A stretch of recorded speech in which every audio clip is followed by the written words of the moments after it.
Sam, I'll reiterate, it's a boon to have come from Ganei Tikva, not far from Tel Aviv, to Skopje, to meet you and hear about all these interesting concepts. Being a grandiose narcissist, I fully agree with you. I couldn't have said it better.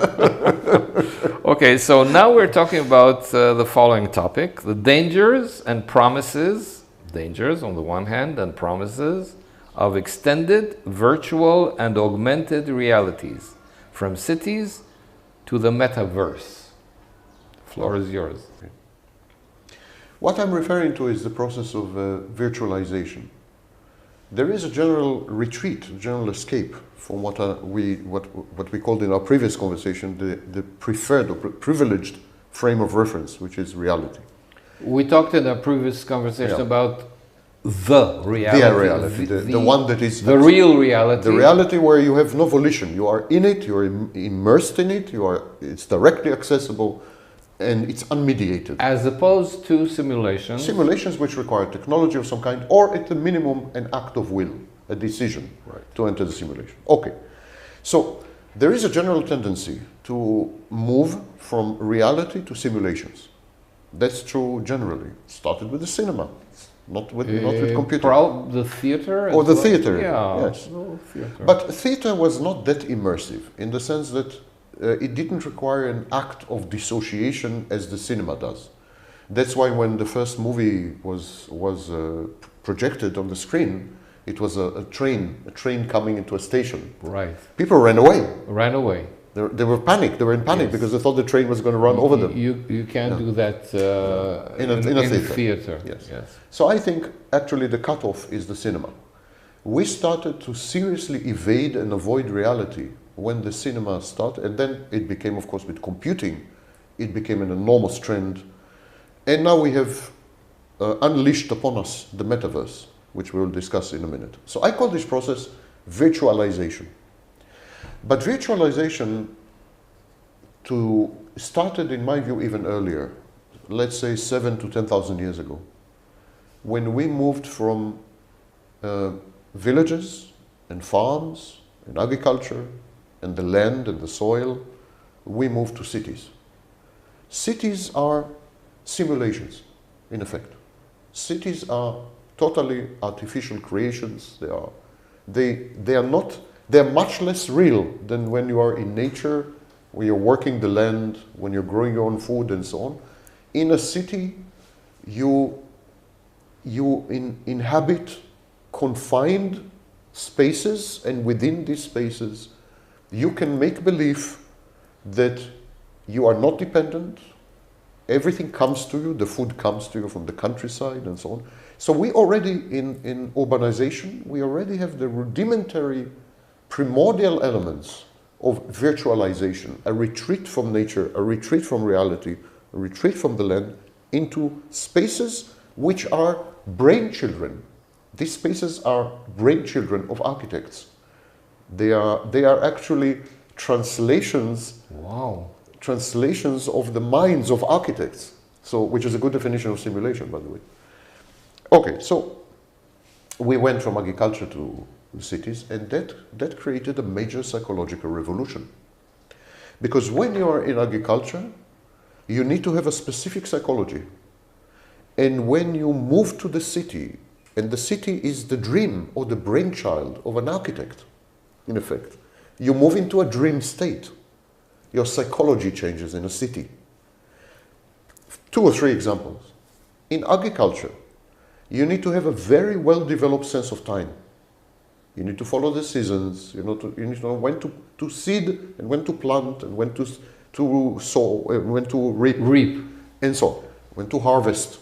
So time is of crucial importance. There's a lot of time awareness in agriculture. Second thing, in agriculture, you need to delay gratification. You put a seed in the ground, you need to wait. You can't just immediately reap the reward. You need to have a lot of patience. Yes. You need to, in short, in agriculture, you pay for the consequences of your actions. There's a direct linkage between your actions and the consequences of your actions. And it takes time. It takes time. And it takes patience. And planning. Planning and investment and commitment and patience and so on. What do we call all these? Maturity. In agriculture, agriculture forced upon you maturity. You were mature or you were dead. These were two options, mature or dead. You can't run a farm without being a farmer. Yeah. And to be a farmer, you need to be highly mature or you're dead. Simple. Dead like dead, like you don't have what to eat. So, but cities changed the psychology of people because they had immediate rewards. They could go to a grocery store and buy bread. They didn't need to plant. They didn't need to wait. They didn't need to reap. They didn't need to harvest. They just went to the grocery store and bought a loaf of bread. There was a time when they bought flour and made bread. But even that changed. Even that is 1 hour. It's definitely not 6 months or 7 months. Right. So the horizon, the time horizon was compressed, became compressed. And level of maturity deteriorated. People became much more infantile. They became much more dependent. In the city fosters in you total dependence. On many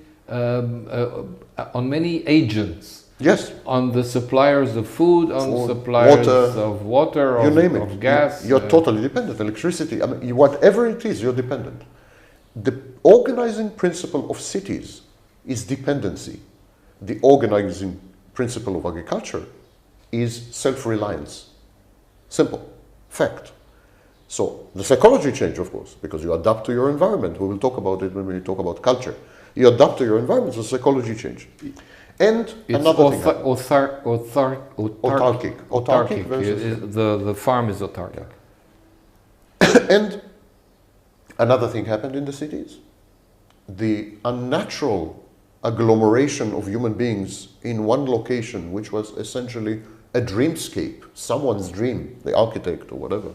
Yeah, Lafayette, when Lafayette designed cities, it was totally his dream state. He designed these wide avenues, and architects have a huge influence on our habitat. Okay. And so we inhabit architects' minds, including this room. Was once someone's dream or fantasy. So when this agglomeration, when this crowding started, people felt the need to be noticed. They felt the need to be seen.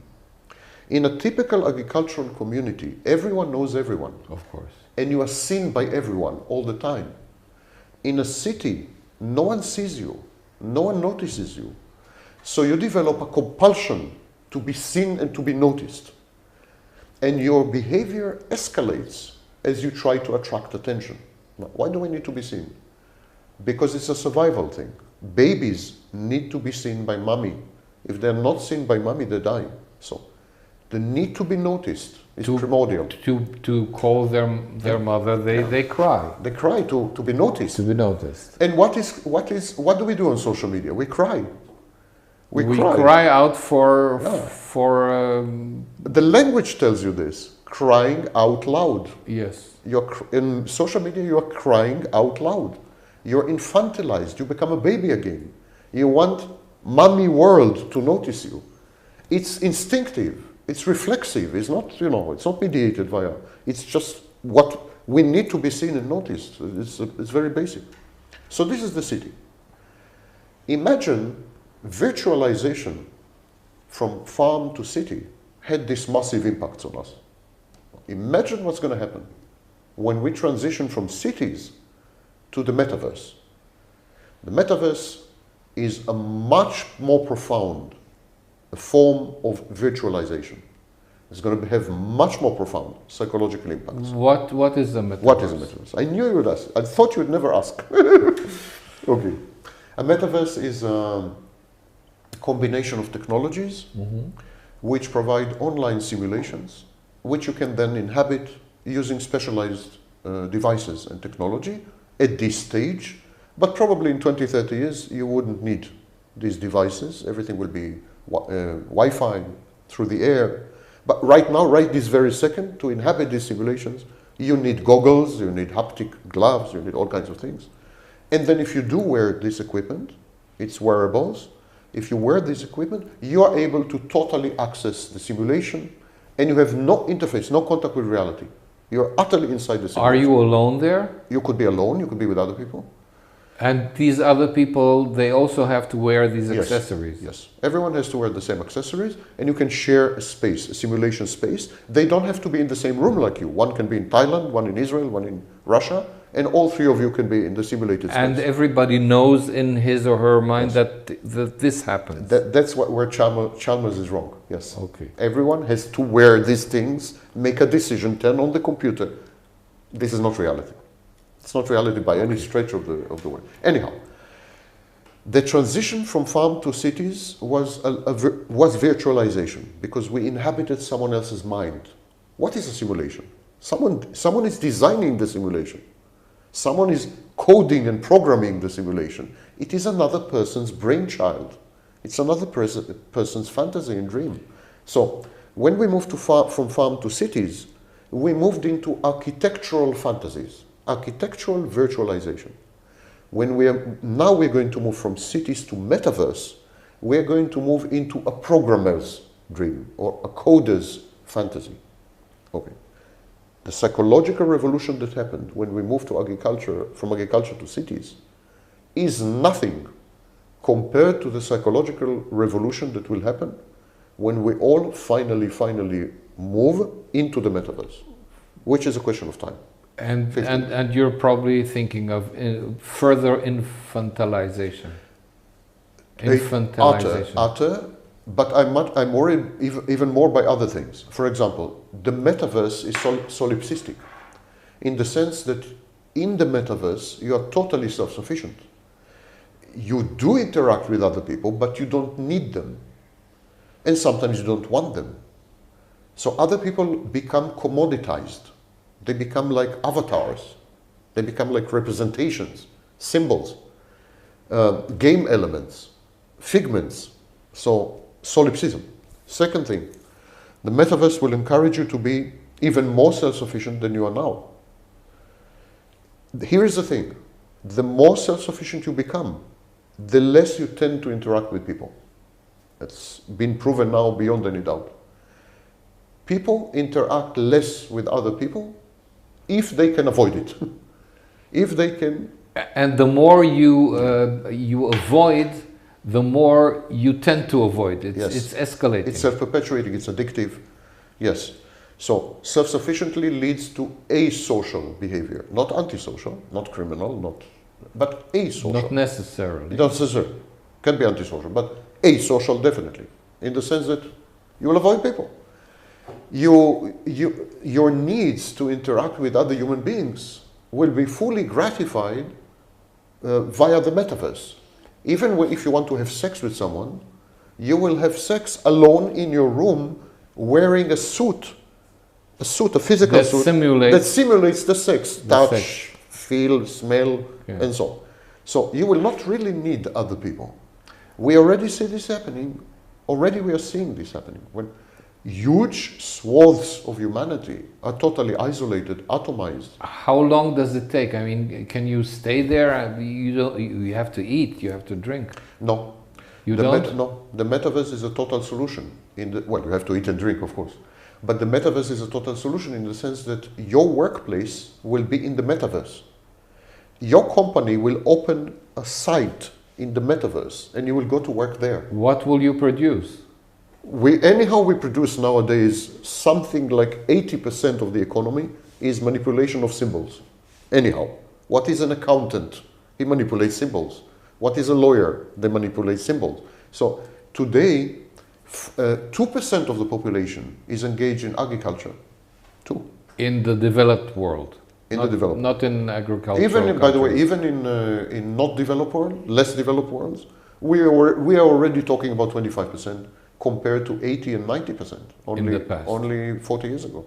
So clearly, physical professions which deal with the manipulation of physical objects, one way or another, industry, agriculture, they're dying, they're disappearing. But we need iron, we need robots, tables, robots. A typical person in a Toyota factory, a single person, produces 100 cars. Per produces 100 cars per day. per day? Per day. When only 40 years, yes, in the 90s, in the 80s, I'm sorry, only 40 years ago, you needed 100 people to produce 100 cars. 100 cars. So the difference is robotization and automation. So roboticization and automation and computerization and so on and so forth, they will take over most professions. And we will begin to manipulate symbols. So already, for example, the video game industry is much, much bigger than the cinema industry. Much bigger. People spending times, instead of going to watch a movie, they spend times playing PlayStations to be able to... Why? Because the video game is much more simulation than the movie. It makes you active. Yes. It renders you active. You're in it. You're in it. It's a simulation. You influence the movie. Yes. It's a simulation. You control the environment somehow. You even control the plot, by the way. Many video games allow you to decide what is the plot, where the video game is going. So the metaverse will encourage you to disconnect from humanity completely. And you will work in the metaverse, have sex in the metaverse, shop for fashion in the metaverse, do everything in the metaverse except physiological function. Speaking about your wanting to be noticed, is there this element there too? Of course, because in the metaverse you could be anything you want. You can be a rock star, you can be a stripper.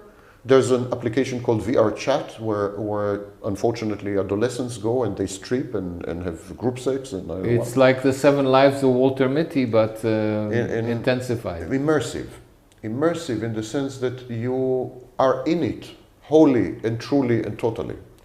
And so this is the metaverse. Now, there are some philosophical issues here. Very deep philosophical issues. Unfortunately, at this stage, not well noticed. First of all the technology until the 1990s, all technologies were about extending the human body. You name one technology and I will show you how it extends the human body. The sword extended your hand. The boat extended your hands when you swim. The car extended your legs. All technologies were extensions of the body, or the mind, or the brain, which is also part of the body. In the 1990s, for the first time, we have transitioned from technologies that extend the brain, the mind and the body, to technologies that allow us to evade and escape from reality. So today, majority of technologies are about avoiding reality, are about escaping from reality. That's the first thing. And a war is erupting. It's not a war about how you experience reality, because all previous technologies were about how you experience reality. For example, consider the internet. You have a browser. Yeah? You have a browser. What is a browser? A browser structures the way that you experience the internet. It is through the browser that you experience the internet. And the browser has limitations and specifications. So browser tells you how to experience the internet. Similarly, cinema. Similarly, all other technologies, they structured your experience, including the travel industry, including transportation. All of them structured your experience, structured your reality, told you how to experience reality. The new technologies are not about how you experience reality. They're about who owns reality. If I own a simulation, I own your reality. I don't only own how you experience reality, but I own your reality. You're coming into my reality. When you're using my simulation, you're entering my reality. So I'll see if I understand. If I choose to go to Italy via Alitalia, they have their plans of shipment, of flying, and I know that I go to them and they'll fly me to Rome or to Naples. Yes, but they don't control Rome. They don't control the act of traveling. They don't control your decision to travel. They control very little. But they do structure your reality. They do, because they tell me how long it's going to take. So they control your experience. How many stops on the way. So they control your experience. Yes. But in the future, Alitalia will own Rome. In what way? in this simulation, in this, Oh, in the simulation. in this analogy. In this analogy. When you come to my simulation, I own this reality. I am your reality. So this must be the danger, right? It's a huge danger because we're talking about dangers and promises. Yes, because it's a danger because there will be people and corporations who will own reality. First time in human history, will own reality. That's one danger. Second danger, it will be their interest to blur the boundaries between reality and simulation. They would want you to spend more time in the simulation because more time you spend in the simulation, more money they're making. So they will structure the simulation to blur and to make it addictive. To make it addictive and to blur the boundaries, so that you will no longer be able to tell. You will be like in a constant trip, constant drug haze. You'll no longer be able to tell which is which. They are also going to narrow reality. What they're going to do is a process called twinning. Twinning is when a simulation borrows elements from the privileged frame of reference, from reality. Simulation borrows elements from reality and then pretends that these elements belong to the simulation, not to reality. Give me an example if you can. Well, imagine that you want to read a book. Okay? Imagine you want to read a book. Reading a book is an experience in reality, obviously. The simulation will take the book, make you believe that you are sitting near a physical table and reading a physical book, and then claim that this experience always had belonged to the simulation. Is a simulation specific. And the books inside, if I want to read Chaucer, I'm crazy, I want to read Chaucer. Will I get Chaucer in the simulation? They will have already you have all physical books available online. So, but you will not be able to tell the difference. You will feel that you are really sitting at a physical table, reading a real book, and gradually you will begin to associate this experience with a simulation, not with reality. They will appropriate reality and convince you that they're delivering this to you, not reality. And this is called twinning. It's a very dangerous process. And finally, of course, it will create addiction in some people, not everyone, but many people. I think we are talking about 30-40% of the population become addicted. And we already know from studies that exposure to simulations and screens increases depression and anxiety in people.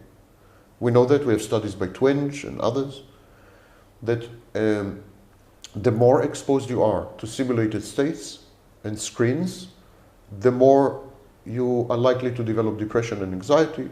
Actually, among users of social media, in a period of 10 years only, anxiety has gone up 500%. Wow. And depression has gone up 300%. And this is only with social media? Only social media, which is not simulation. It's not. Not immersive. No, you know that you're in Facebook or in But it Twitter. encourages a certain divorce from reality, because that's why they're using words like friends.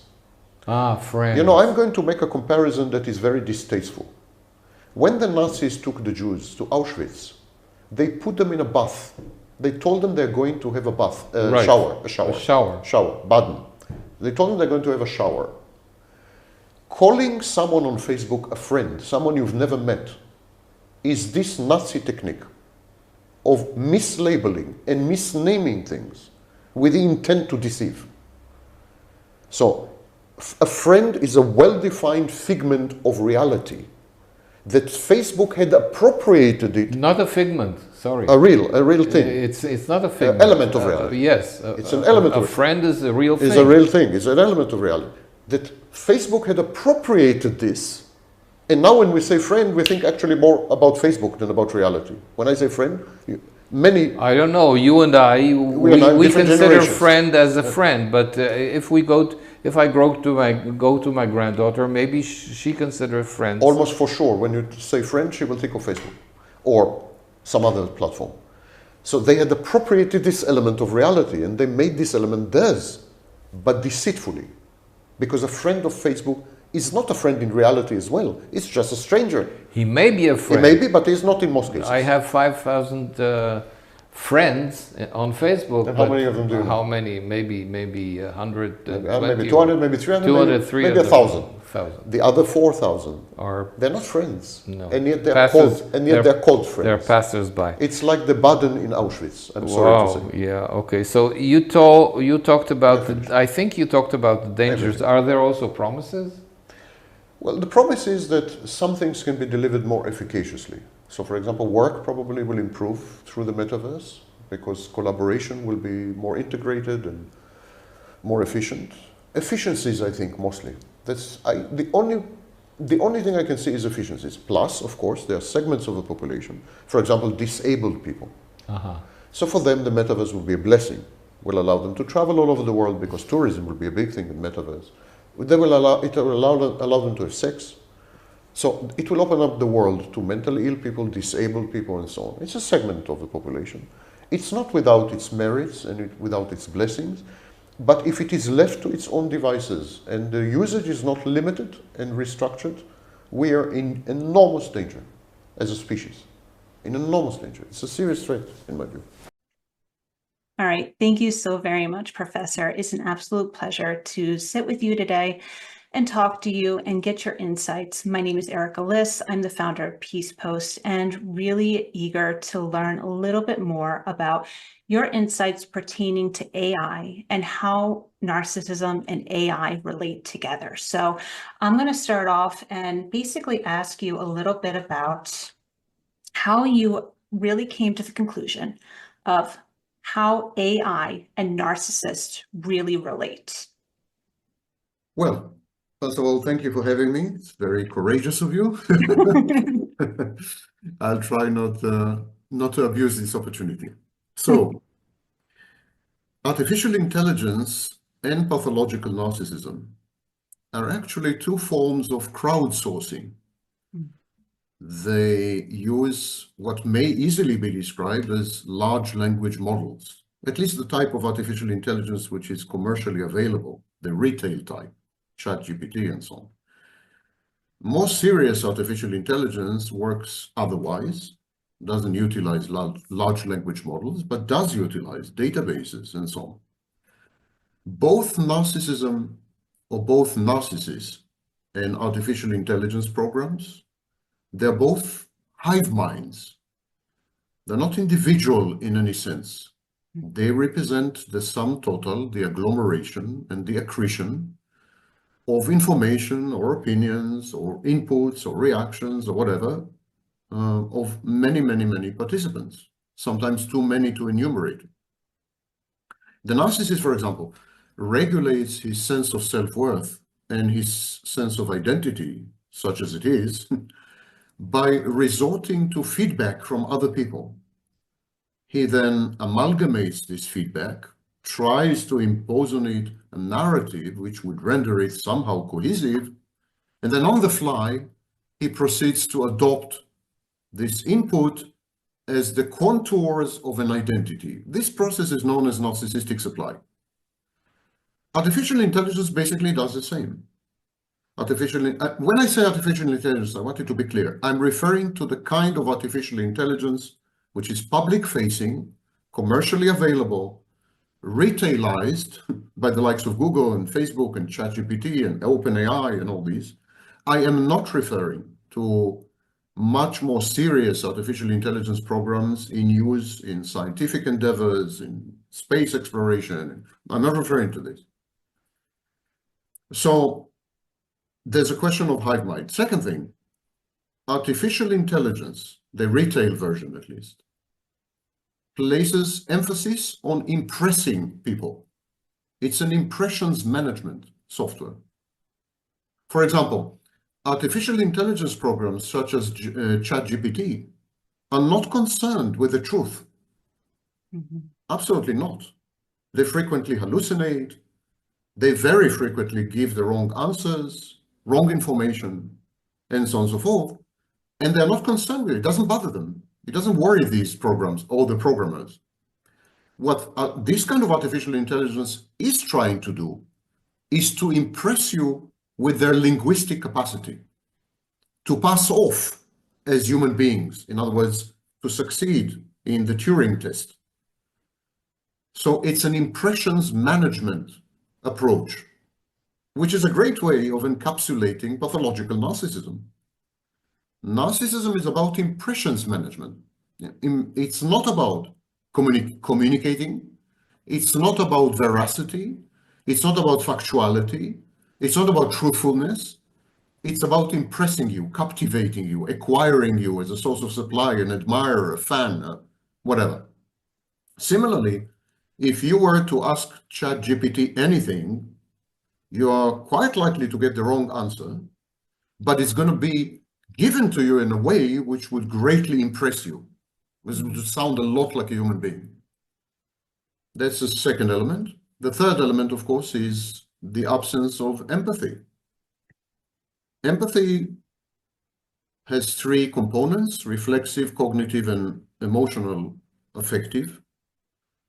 Both narcissists and artificial intelligence programs possess cognitive empathy. Artificial intelligence programs are programmed to pretend that they are empathic. Mm-hmm. Similarly, the narcissist pretends that he or she is empathic by using or leveraging cognitive empathy, what I call cold empathy. And narcissists abuse this capacity in order to spot your vulnerabilities and break through the chinks in your armor in order to somehow manipulate you to do their bidding.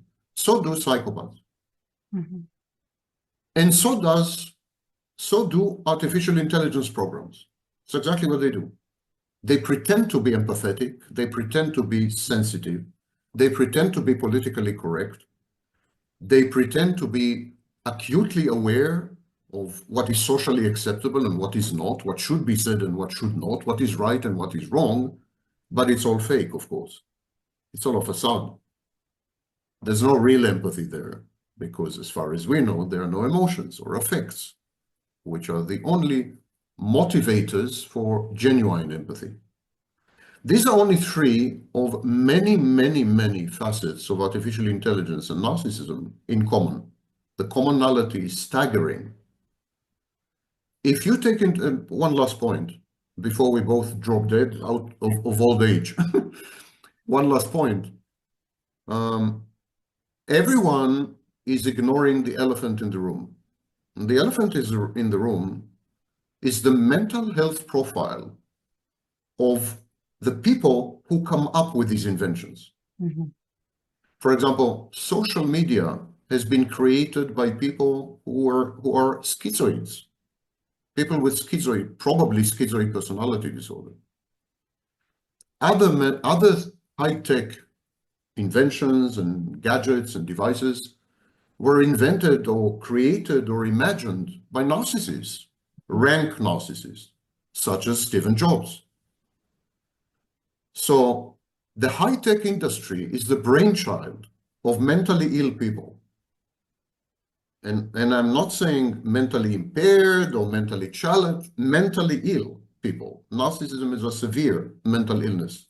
So is schizoid personality disorder. That's why it's called schizoid, because it's very close to schizophrenia. So these are mentally ill people who keep coming up with these new technologies. And to ignore the fact that this is the brainchild of mentally ill people is, counterproductive and self-defeating. Of course, we live in an age where everything is relative and it's only a question of differences, not a question of ill and healthy, neurodivergent. You won't say mentally ill, it's neurodivergent and all this kind of nonsense. But artificial intelligence, at least the public-facing applications, bear the hallmarks of people who are not mentally well, I must say.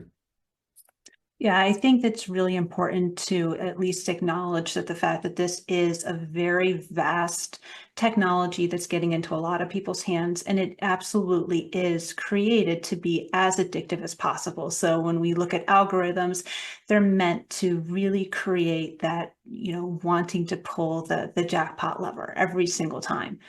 But we also have to acknowledge the fact that there are tools out there that are going to be here. And so is there a way to utilize those intelligently in a way that can be done ethically to help people? And so that's where I'm coming at this to try to solve. We've got a whole subset of individuals that are really lacking the self. And you've really touched on the point exactly where I was hoping we would go, is they have the cognitive empathy, where the cold empathy, where they can understand what sadness is, they can understand tears, they can understand. So you have the sentiment analysis, basically what the narcissist may do, or someone devoid of a self, but they don't understand that. And that can be very similar to what AI does. So it has the sentiment analysis, it's able to understand like a written or verbal or any sort of communication. And then it extrapolates out. So could you hypothesize a way that AI might be able to hyper focus or augment empathy in communication, where you have someone that's basically devoid of true empathy in communication style? Because at the end of the day, you have a narcissist that is either going to try to get supply. And so what are they trying to do? They're trying to elicit response, they're trying to manipulate, they're trying to do a lot of things. Could AI be utilized intelligently and responsibly to potentially help victims that are on the receiving end of that? AI is good in pattern recognition, much better than human beings are because of the infinite capacity of AI. AI models are capable of collaborating with each other, and there's no quantitative limitation on how many AI models work together. While the human brain is limited, there's the famous Dunbar number. We are limited to collaborating with 150 other people. When we exceed this number, our brain shuts down. Because AI models are capable of tapping the databases, information, language models of other AI applications, and so on and so forth, it is possible to create a network of AI which would easily spot fake or feigned empathy, for example, via linguistic analysis. And yes, this kind of AI could alert the user that on the other end, there is someone who is faking it, someone who is feigning it, someone who is not genuine, someone who is manipulative. Machiavellianism, for example, is easily spottable, actually, even without AI. We have very powerful tests, and they assign what is known as a Mach number, Machiavellianism number.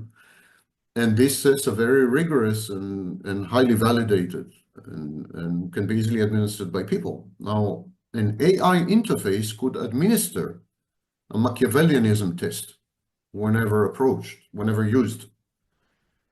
We could even agree or decide that AI would administer a battery of psychological tests to any user prior and would create a psychological profile, a psych profile of the user.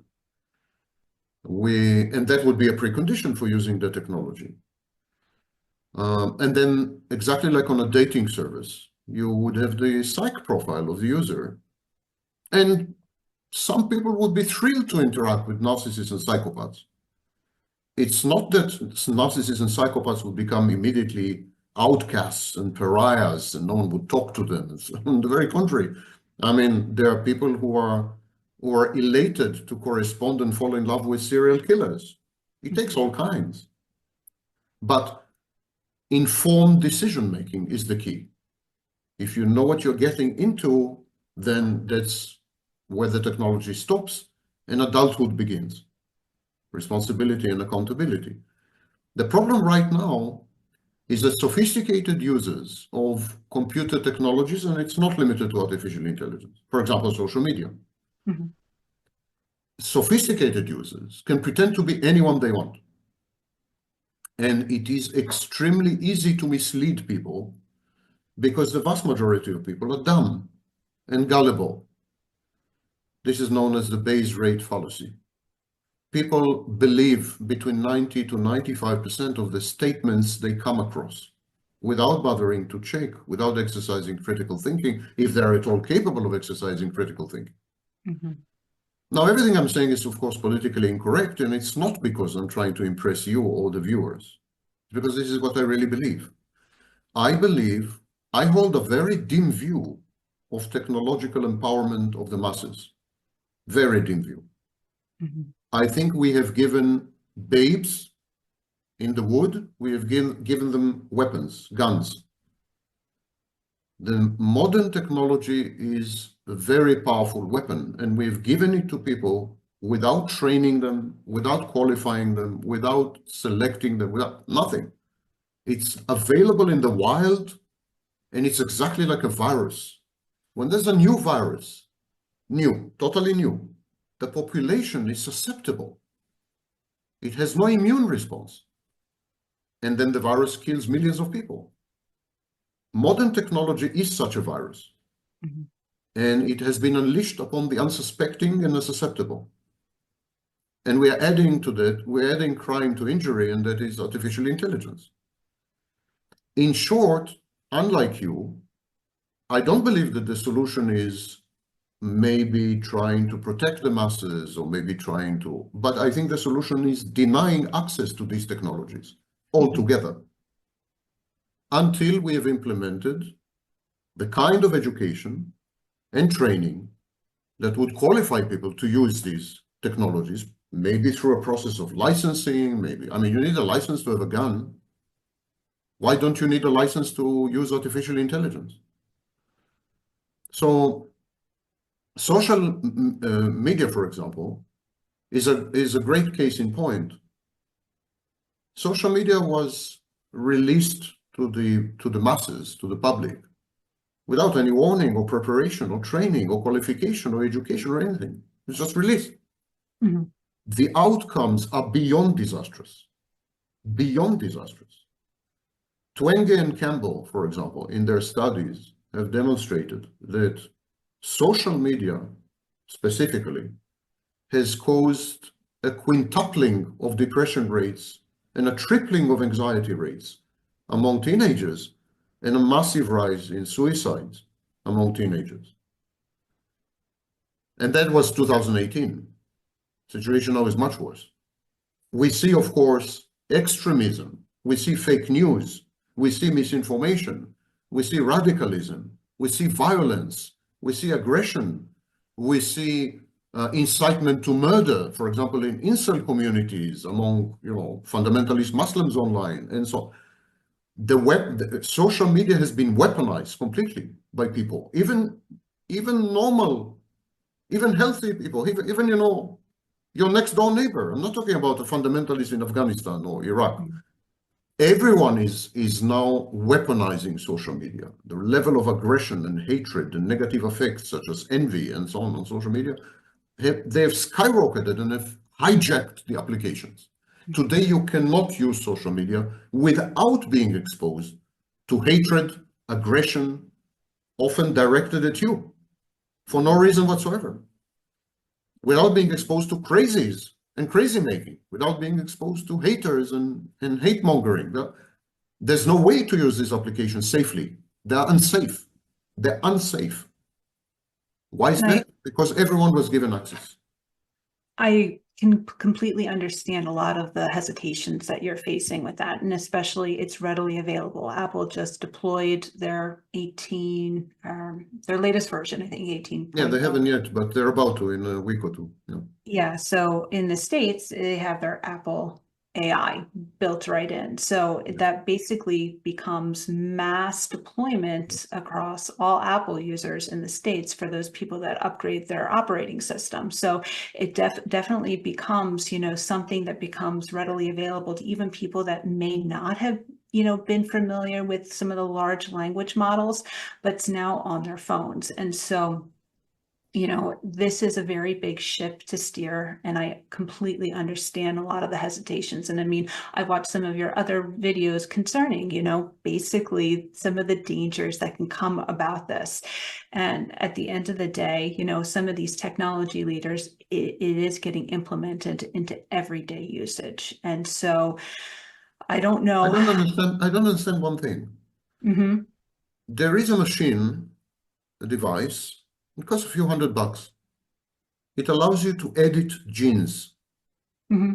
to edit genes, to create new animals, new interesting animals, fun animals, or to introduce genes from one animal to another animal, or from animals to plants, or to, play around in your basement and have great fun.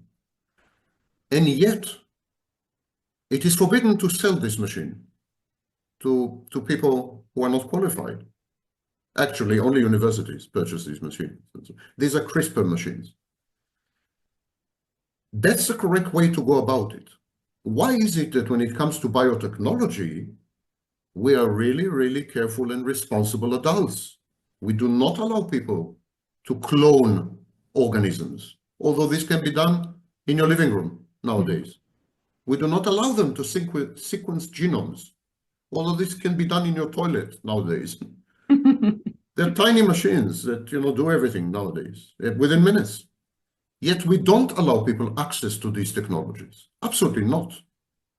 Similarly, when it comes to weapons, with the exception of the United States, in the civilized world, we don't allow people access to guns. Definitely, we don't allow them to 3D print guns. We don't allow them to have ghost guns. We just don't allow it. The fact that the technology exists does not automatically imply the right to use it. Definitely not the mass right to use it.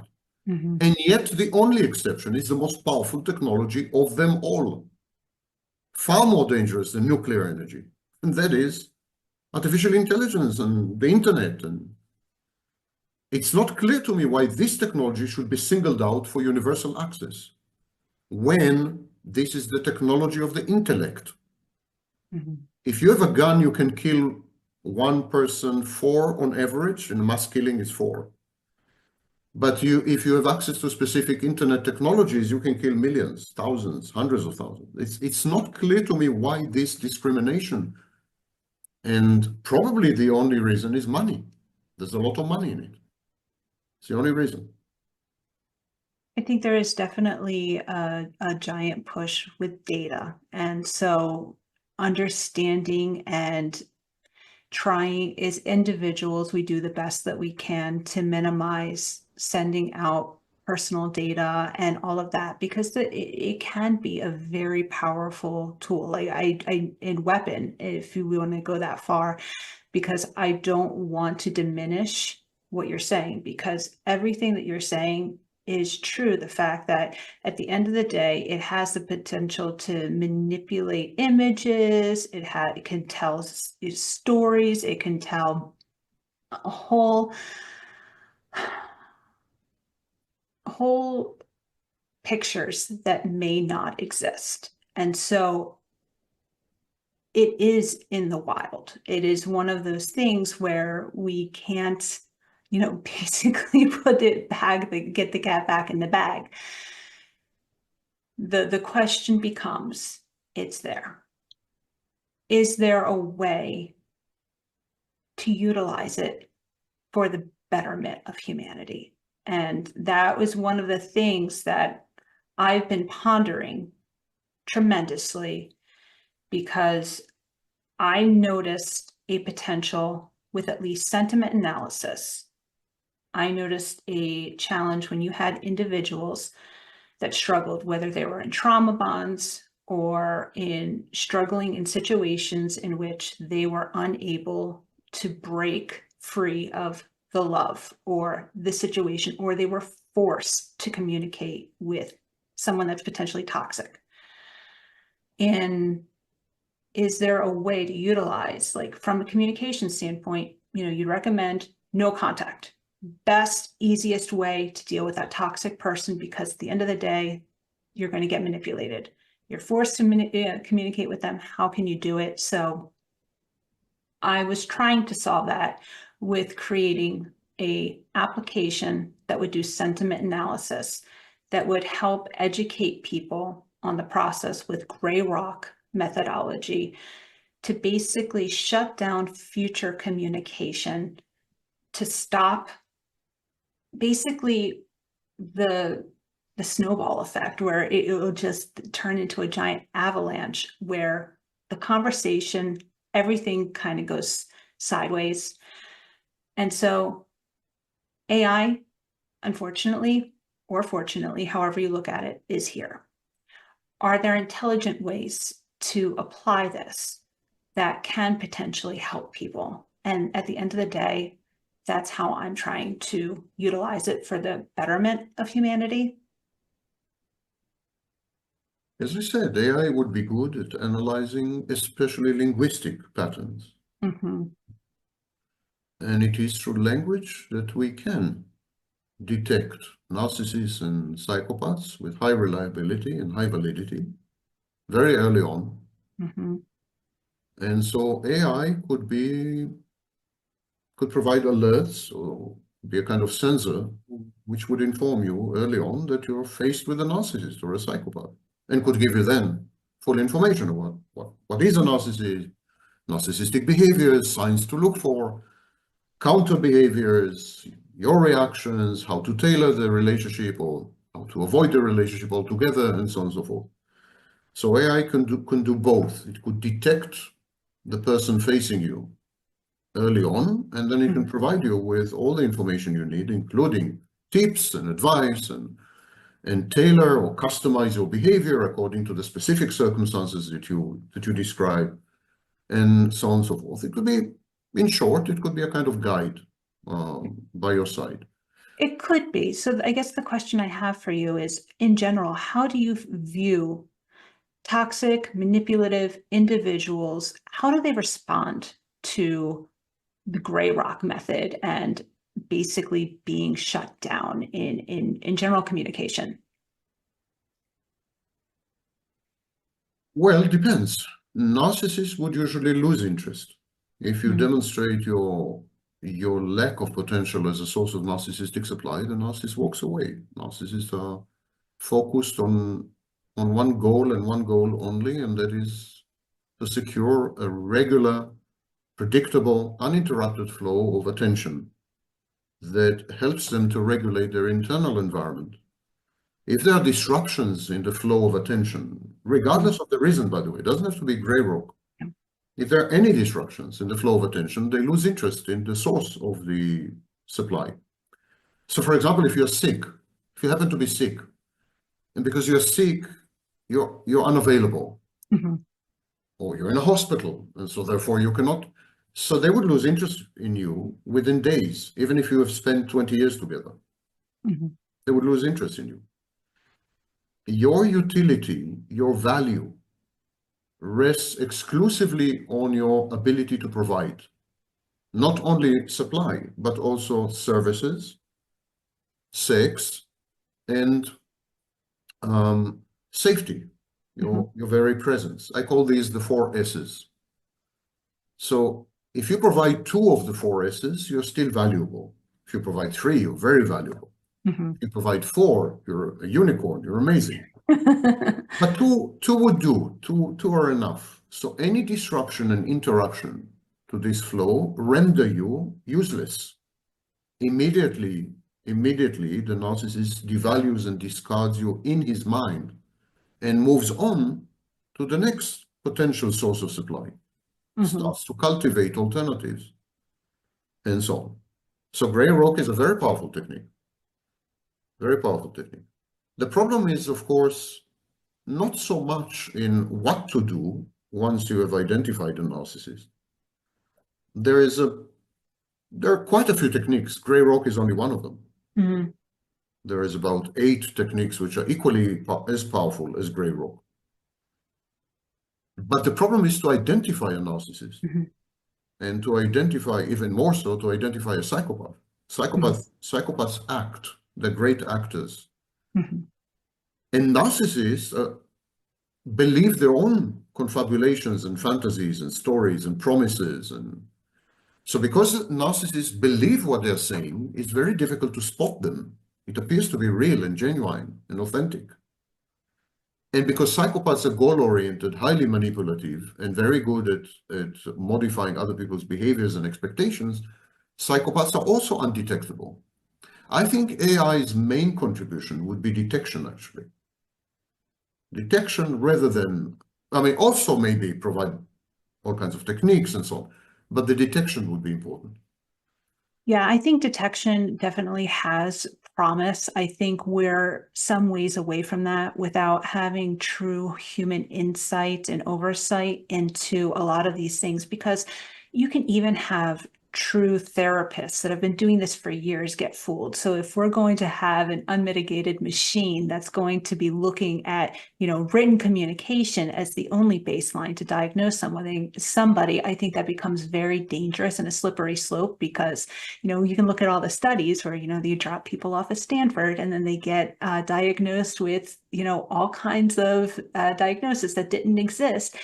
I think you alluded to it earlier, like AI can be susceptible to biases. It can have hallucinations. It can, and that's why there needs to be responsible implementation of these technologies. And so it's not a one size fits all, and you can't just basically swing a hammer and say, we're going to solve everything with this. So, but if we can start to take chunks of this, and I think through your decades of research, you're starting to piece together like techniques to understand, help victims get to a place where they are able to identify, solve, and move forward from that. And so if we can, I think, take little slivers of this and start to, how do you eat an elephant? It's one bite at a time. If we can start to do that with just communication, I think there's tremendous potential, at least from a altruistic perspective, hopefully, in putting this technology to good use. And so I guess the next question I have is, you did mention, using AI to identify these things, but then, or individuals. I don't know if we're quite there yet, but if we were to hypothesize, if narcissists or these cluster B personalities have typical tracks or patterns in which they follow, is it possible we can start to identify where somebody is within the cycle? Like, are they going to be in the, love bombing stage, or are they in any other stage? So I'd love your insights there. The reason many diagnosticians and clinicians fail to properly identify narcissists and psychopaths is because they pay attention to too much information. Interesting. They pay attention to body language. They pay attention to words. They pay attention to expressions and micro-expressions. They pay attention to context. They pay attention to family members. They pay attention to the literature. They pay attention to videos by Sam Vaknin, maybe, and so on. That's too much information. I think AI could be laser focused. And if I had to select a single thing which has excellent predictive value and high validity when it comes to diagnosing narcissists and psychopaths, it would be language. I think we could pretty easily actually design a Turing test for psychopaths and narcissists. The same way there's a Turing test for computers.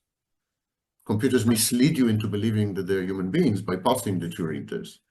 That's exactly what narcissists and psychopaths do. They mislead you into believing that they're human beings by imitating, emulating, mimicry, pretending to be human beings.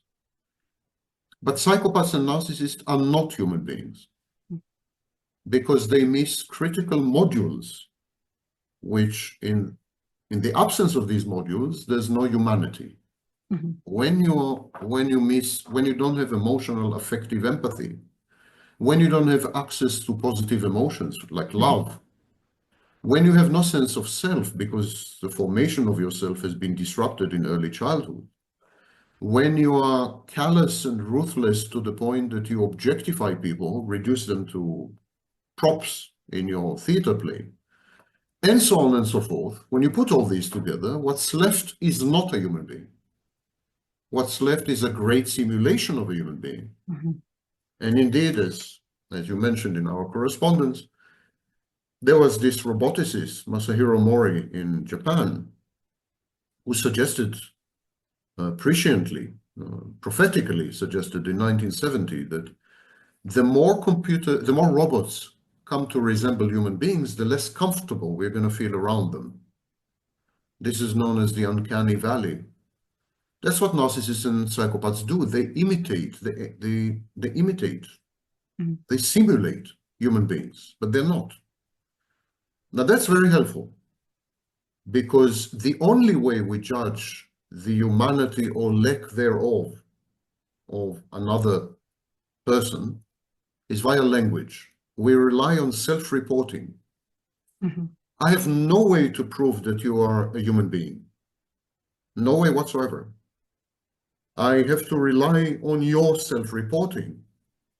If you're telling me you're sad, I have no machine or device or test or probe that can prove that you're sad. I have to rely on your self-reporting, and either I trust you or not. In other words, language is a great arbiter. Language is the infinite detector of internal states. It's a bad detector in many cases because people lie, prevaricate, fantasize. There are major disruptions to the communication of internal states. Mhm. But it's still the only tool we have. Now, AI is vastly superior to human beings Mhm. in analyzing language and language patterns. Vastly superior. And this is where detection of narcissists and psychopaths could be raised up to the next level. Because psychologists and psychiatrists and other types of clinicians, they are not good at analyzing language. And the reason they're not good at analyzing language is that language triggers in them associations. When I talk to you and I would say the word mother, that's not an objective, neutral word. The minute I say mother, it triggers in you memories, emotions, pain, love, I don't know what. And this is noise. It obscures the signal. This will never happen with an AI program. If I tell the AI program mother, that's it. It's a lexical, there's lexical meaning, there's interconnectivity with other things, but it's all the time objective and neutral. And so there's not, the level of noise in AI is much lower when it comes to verbal communication. Level of noise in AI is much lower than in human beings. Therefore, AI would be better, in my view, at spotting narcissists and psychopaths.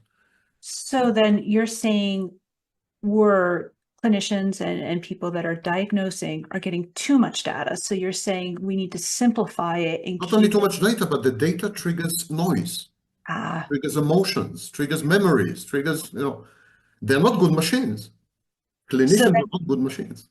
so then as a follow-up, then how can you differentiate if we're going to use psychopaths, someone that would actually manipulate for their own use versus like confabulation, where you would have a narcissist create and fill in all the gaps. So that might be a challenge that machine or data scientists and actual programmers may have the challenge to understand, like, is this real? Is this lies? Or is No, this filling in the hole? no, not really. Because the conviction of the narcissist in the veracity of the fantasy or the confabulation shines through. Mhm. The narcissist, for example, is likely, much more likely to use words like believe, or I'm convinced, or true, or so is likely to use words that uphold the truthfulness of what he's saying. Whereas a psychopath is much more likely to use Machiavellian manipulative words, such as I would like you to, or I want to, or so the psychopathy and the narcissism shine through the language. I can read, which is the optimal way. I could read a text and tell you if this text has been written by a narcissist or a psychopath. However, if I were to communicate with a narcissist or a psychopath face to face, even via Zoom, the noise would be much higher, and I may get it wrong. And what artificial intelligence does is, excuse me for a minute, will you? Lydia, someone is ringing the bell. Mhm. What artificial intelligence does is it is exposed to the semiotics, not always to the semantics, and never to the noise. If I tell artificial intelligence mother, there's no memory, there's no association, there's no pain, there's no love, there's nothing. It's just mother. That's a huge advantage. It's a huge advantage. There is actually, almost no other way to diagnose narcissists and psychopaths. Clinicians rely on body language, for example. Mhm. But we know that the same body language is common to people with narcissistic style. Clinicians rely on kind of displays of callousness and ruthlessness and one-track mindedness as proof of psychopathy. But that's not validated. That's not true. It's very common to even to healthy people under certain circumstances. Only language exposes narcissists and psychopaths infallibly. Only language. And there, AI has advantage. Okay, so that's great to know. So I guess the question becomes then, is there, I understand you can have narcissistic tendencies and then you can have narcissistic actual like diagnosis. Okay, so we need to distinguish the two. Then we also need to look at like the spectrum, if you want, of narcissism, where you can have covert narcissism versus grandiose. And so would you feel that there's going to be a difference between having, you know, the different types or flavors or however you want to describe it, because the mechanisms, you know, the core wound is the same, but they're going to present differently? Yes, of course they're going to present different.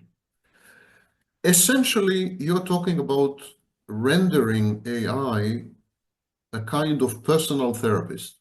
Therapists constantly at your fingertips, available to you.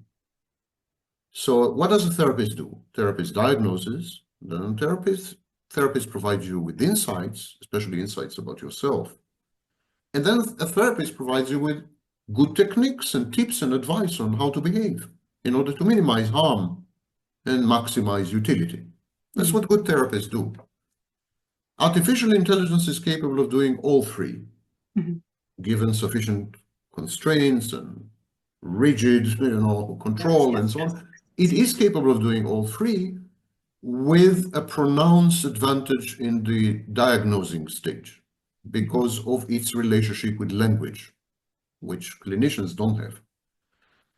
Clinicians may be better in the tips and advice phase because clinicians can empathize, clinicians can, understand, clinicians are human, so this gives them an advantage when it comes to interacting with victims and telling them how to, for example, recover, or how to modify behaviors in order to avoid similar situations in the future, and so on.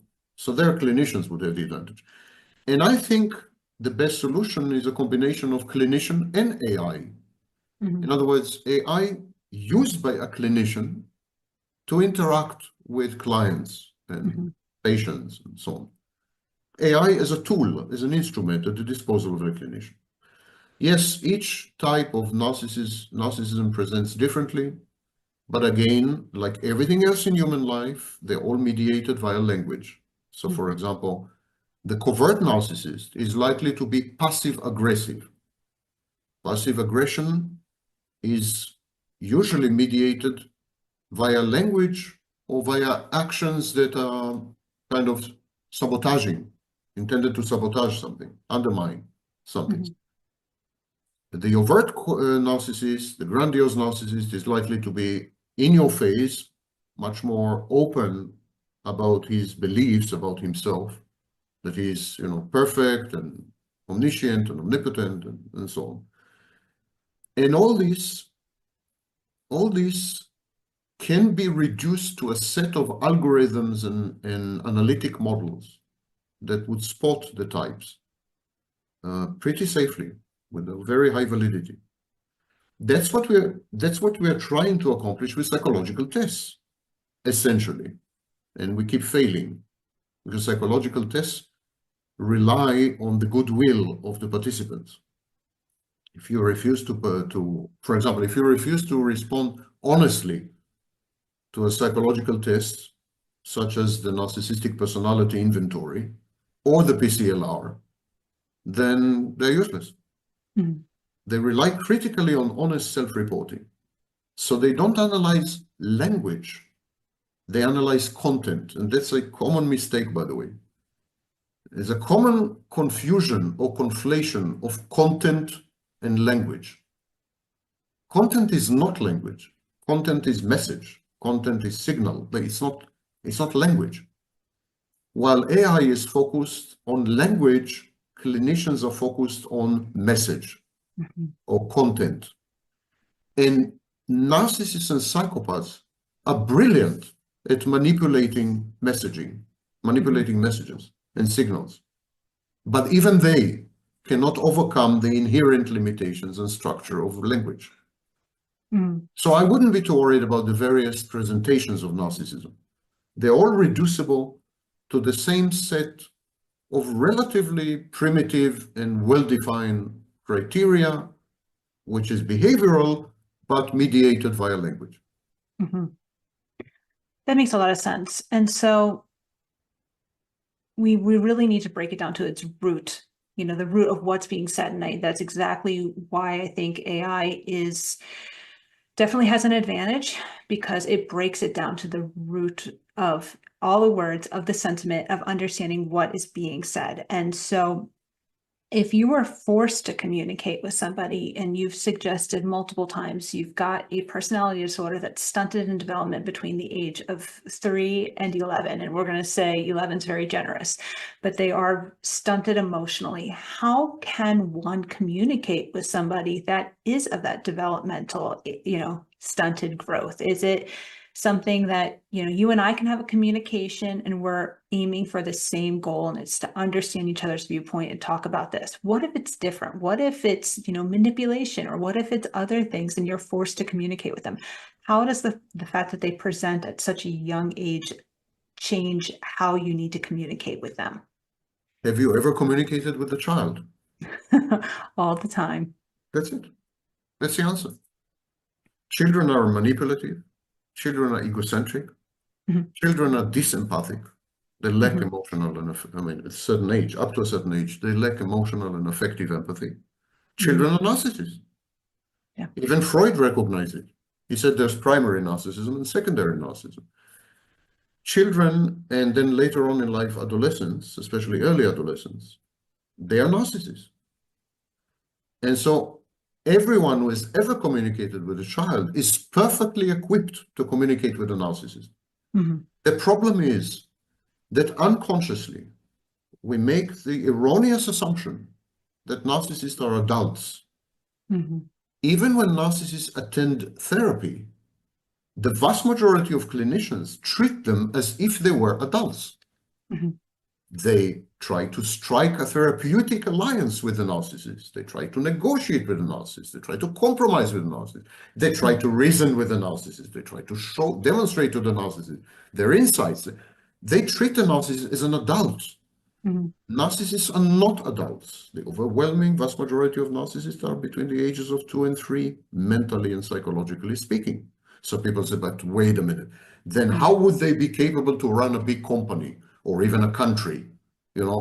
It's nothing to do with it. This is nothing. Psychological mental age has nothing to do with your skills or capacity to, for example, have semantic memory of processes. So narcissists are children who are in charge of countries. They are children who are in charge of corporations.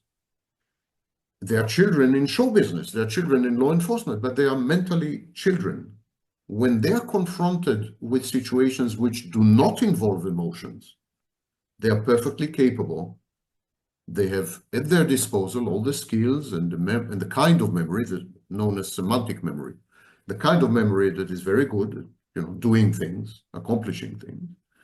But whenever they are confronted with emotion, stress, anxiety, tension, crisis, demands, criticism, disagreement, whenever they're confronted with these situations, they regress instantly and become immediately children. They throw temper tantrums. They're incapable of predicting the consequences of their actions. They have no perception of time. They're utterly children. So if you want to communicate with a narcissist efficaciously, simply wrap your mind around the realization that it's a child. It's very difficult to do because they look grown-ups, you know, they are children in adult bodies. We tend to confuse body, chronological age. We tend to confuse chronological age with mental age. And that's a huge mistake. And that is the source of the frustration and the hurt and the prolonged grief of victims. Because they have made the assumption that they were dealing with adults, and then suddenly a child hurt them. And it's difficult to take. Whenever victims attach to narcissists, they attach to the child. It's a maternal attachment. People of both genders, male or female. Even if you're a male and you see a baby, you smile and you coo and you are protective of the baby, yeah? Even men become maternal when they're faced with a baby. So the narcissist triggers in all of us maternal instincts. Then to let go of this child is difficult. It's always difficult to let go of a child. And so maybe we lie to ourselves that this is not a child, this is an adult, in order to avoid the grief and the hurt and the pain later on. But it's not working. It's not working because the narcissist triggers our inner child. It's a child-to-child interaction, basically. It's a playmate kind of thing. It's a very complex dynamic. But to your question, the answer is simple beyond belief. Simply assume that it's a child and proceed accordingly. End of story. You don't need complicated books and therapy sessions and interviews. That's it. I think you're absolutely right. And I think one of the biggest issues is you do have someone that is stuck in grief. So if someone has gotten to the point where they recognize that this is a toxic situation or a relationship, and they're dealing with a cognitive dissonance where they can recognize, I love this person because they did X, Y, and Z thing that was good, or they were kind during these times, but then they recognize there's a lot of negativity. There is multiple factors. So it's like you're having somebody that needs to deal with those wounds, those core wounds, understanding and basically healing that aspect. But then if you're forced to communicate with somebody and you're seeing the glimpse of the good, the bad, I think it can prolong the healing process. And so having something, and if we were to slice it up, if we're just looking at the linguistics aspect of it and say, okay, we're only going to worry about written communication, or we're going to worry about that, and we need to just basically separate out, because a narcissist is going to want to have that supply. They're going to want to have that safety. They're going to want to drag you back in, the hoovering, as you coined the term. And so having somebody be able to work with licensed therapists and professional to help them understand the trauma bond, get healthy, but also use a tool to help them separate out from this situation, I think has the potential to really help a lot of people. Anything that puts a mirror to you, anything that allows you to look at yourself, to see yourself as you are, is always helpful. That's at the core of therapy. Psychotherapy is about providing you with insight about yourself that you're incapable of generating on your own. So any instrument, AI instrument, software program. There was a software program called ELIZA in the 60s. It did the same. It wasn't artificial intelligence, but it was a simulation of a therapist, of a psychotherapist. It's called ELIZA. It's very successful. To this very day, you could use ELIZA. I think it's available online. It's stunning. It's like a therapist. So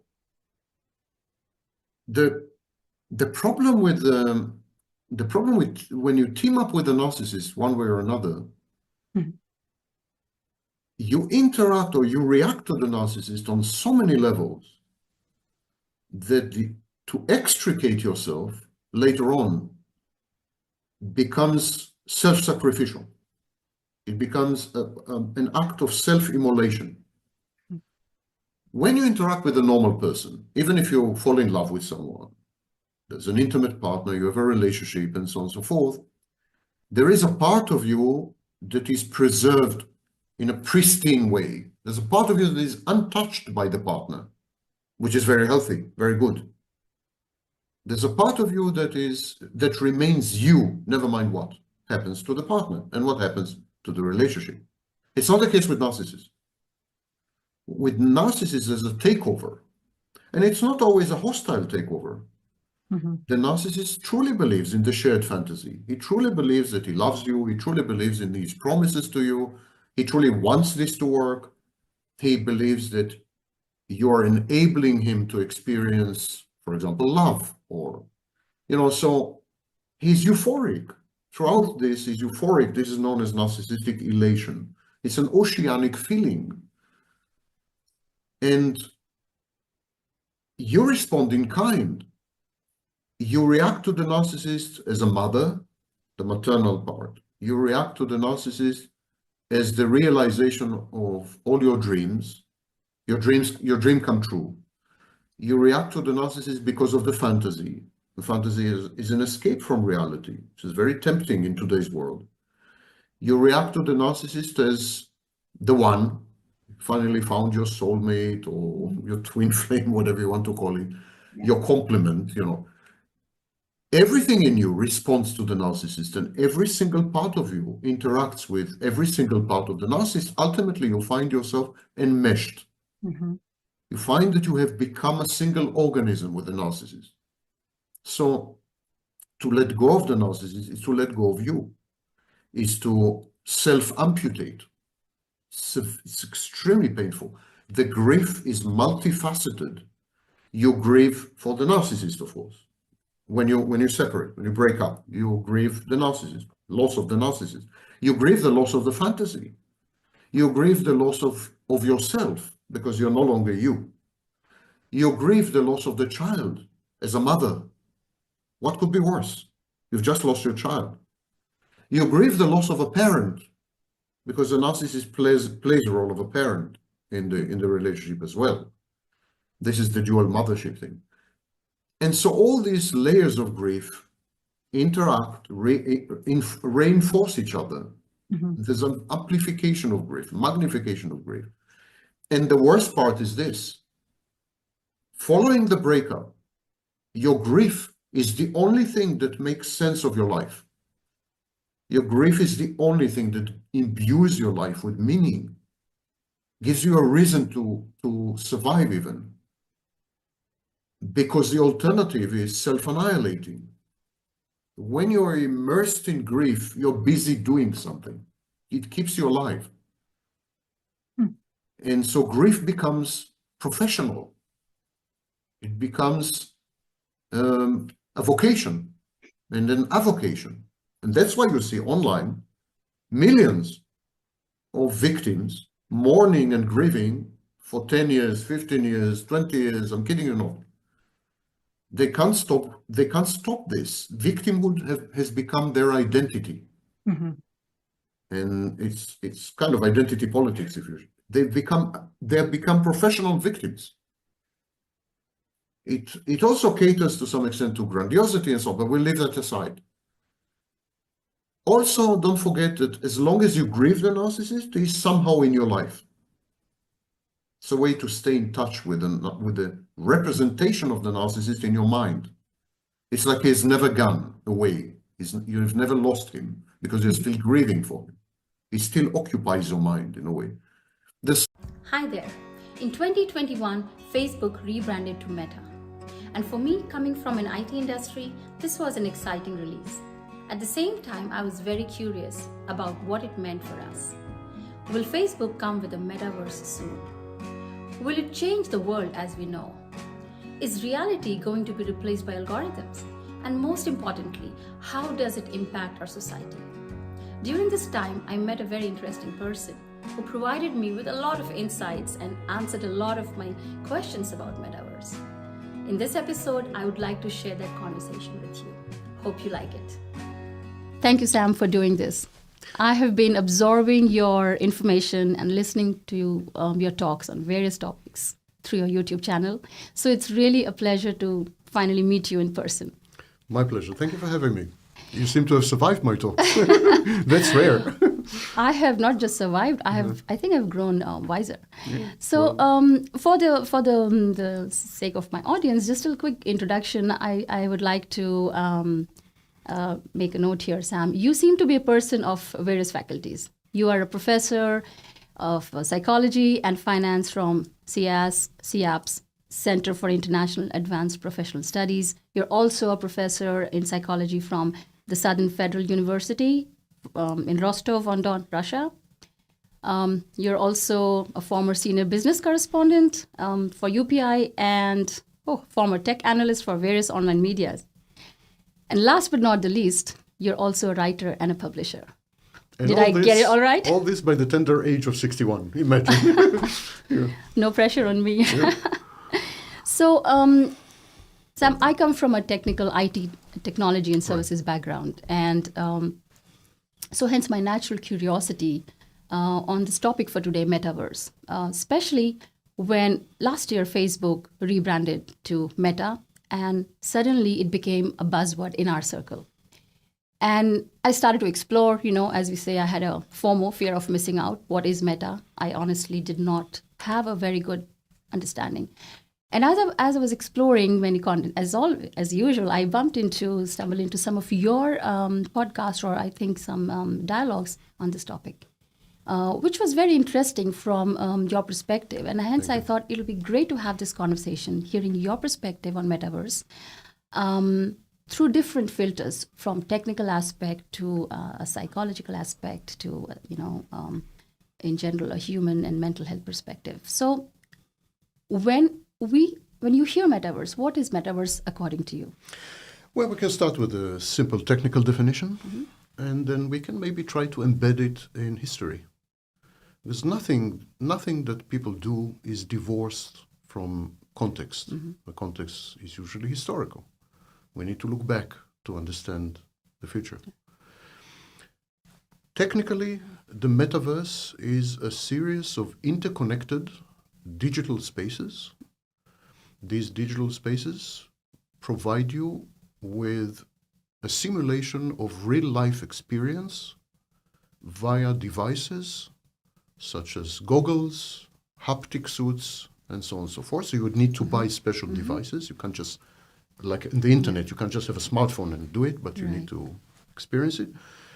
This is what we call extended reality or mixed reality.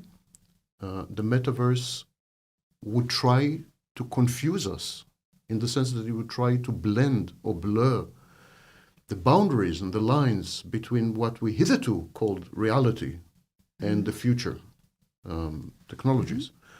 So virtual reality, augmented reality, extended reality, mixed reality, they're going to lead to a stage in, I think, no longer than 10 years, where you would have serious difficulty telling apart what is really happening in the world out there and what is being simulated for you as an experience. So in this sense, the metaverse is about who owns reality. It's a power grab for reality. It's an attempt to define for you all the possible ways and potentials for you to experience reality. Until now, you experience reality in an idiosyncratic way. Each one of us experiences reality differently because we are different people, luckily. But what the metaverse would do, it would narrow down the possibilities of experiencing reality, because you would be dependent on a code. You would be dependent on a program. You'd be dependent on a platform. And never mind how brilliant the platform is, brilliantly it's designed, and never mind how many creative people are involved in the coding of the platform, ultimately it's limited. So this would narrow down experience and narrow down reality. And in this sense, would blend what hitherto we call reality with a digital equivalent. This is known as twinning. So we would have digital twins. And some people will opt to spend the bulk of their lives in the virtual version, in the digital version. And this is, of course, very reminiscent of the Matrix. And some people would adhere to mixed reality. They would spend some time outside the simulation, some time inside the simulation. I mentioned that it is a series of digital spaces, so there would need to be some seamless connection between these digital spaces if we want to give the user the illusion that he is not living reality, or that he doesn't have to log in, log out, and all these kind of things. So it sounds like it would be a digital world where we work, we play, we hang out. And I'm glad you mentioned Matrix, the reference of Matrix, because for the non-technical people, and even to a large extent for me who does not understand the deep coding and programming and technical aspect of it, the first thing that came to mind when we started to hear the buzzword is reference to Matrix. So this was my connection to the concept metaverse when I first heard of it, the Matrix. Something sounds like, and it is scary to a certain extent. When was the first time, or if you could help us understand, how did you come to perceive metaverse? Is it before that? First of all, you're very right. The metaverse aims to provide a seamless experience, in the sense that the company you work for will have a virtual office in the metaverse. So you will go to work in the metaverse, not in reality. You will socialize with people. They will have their own avatars. You will have your avatar, and all of you will go to a bar. And the bar's location will be in the metaverse. Yeah.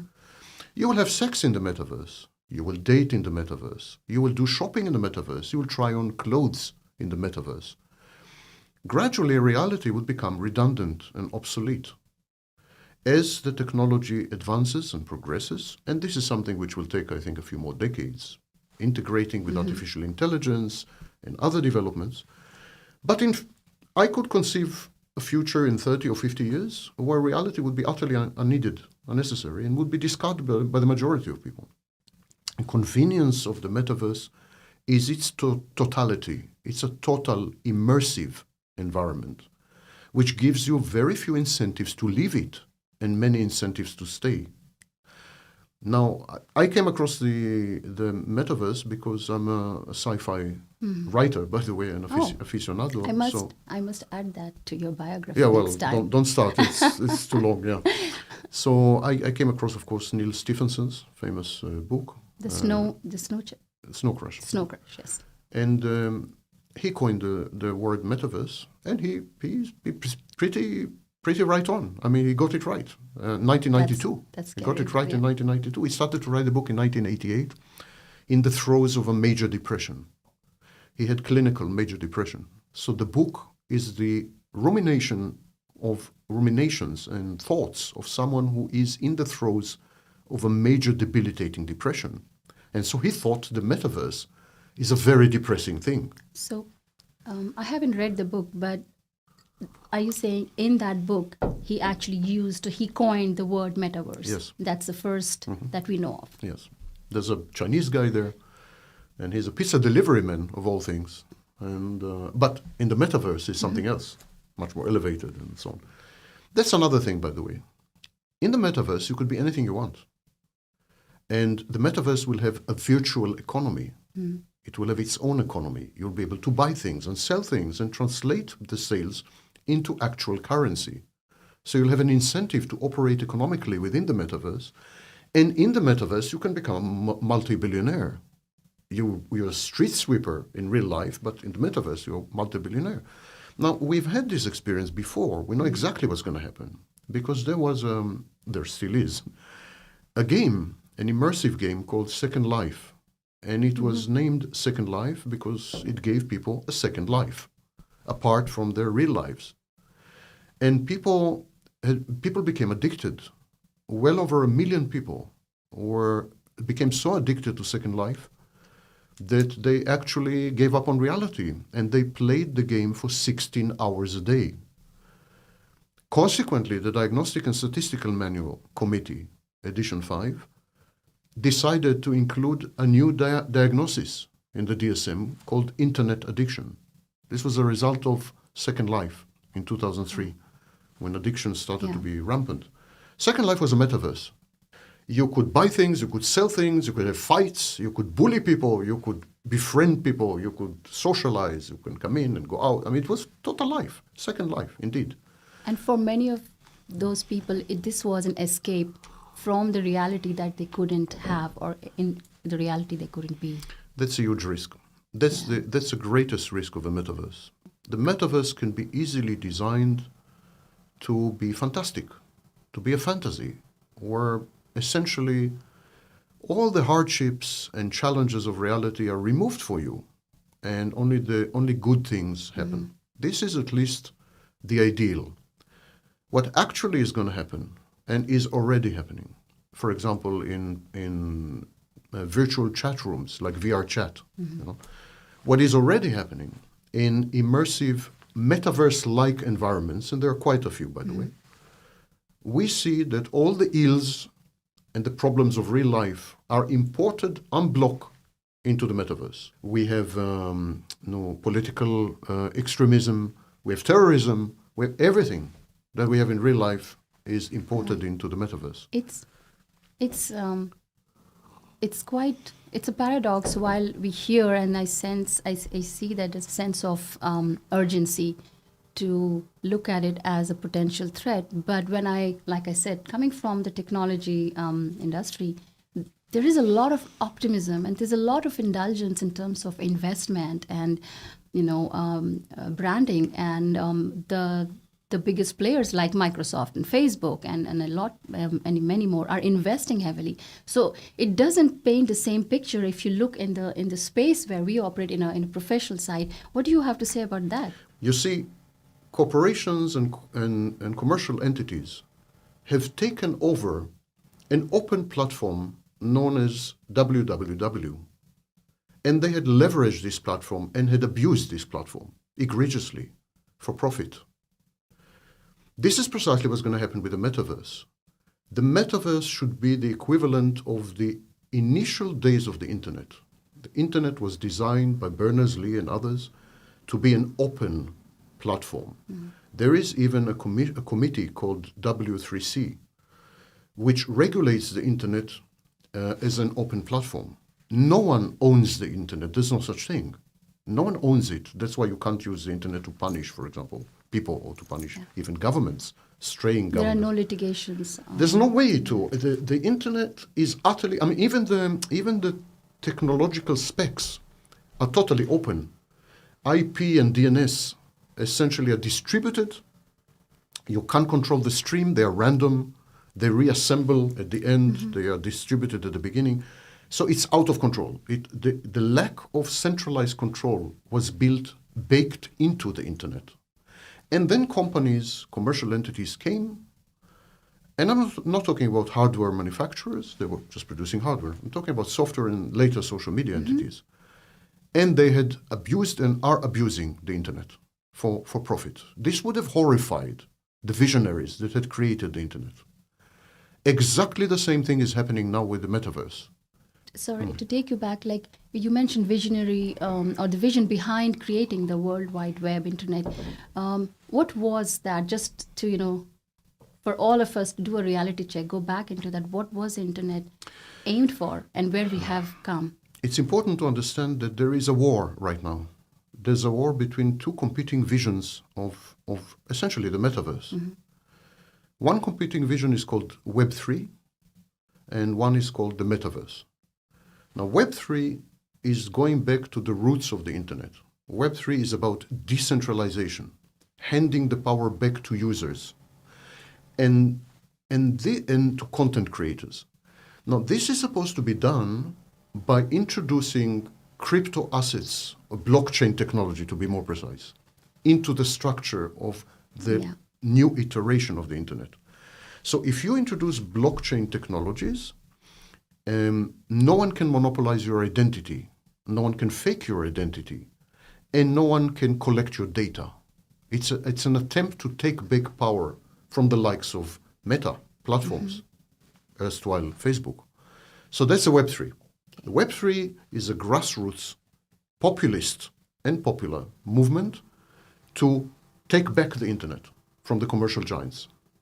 The commercial giants are not taking this down, lying down. The metaverse is the commercial giants' attempt to suppress Web3 and to steal the technology, there's another word, to steal the technologies embedded in Web3 and incorporate them in the commercial metaverse so as to defang the Web3. So there's a giant war, enormous war taking place right now between users and content creators, crowdsources, and between commercial entities. Who will win is an open question. I would bet on commercial entities because they had won in the past. I think they're going to monopolize the metaverse. They're going to incorporate blockchain technologies into the metaverse, but in a proprietary manner. Right. And again, they're going to tell us how we should experience the world and limit us if we try to exit this platform. So I'm terrified that they will control, these commercial entities will control the metaverse, because the metaverse is not about what you experience, it's about how you experience. Yeah. That's a very substantial difference. And that's a great point. And we'll come to the, we'll probably get a chance to talk in detail more about the social impact.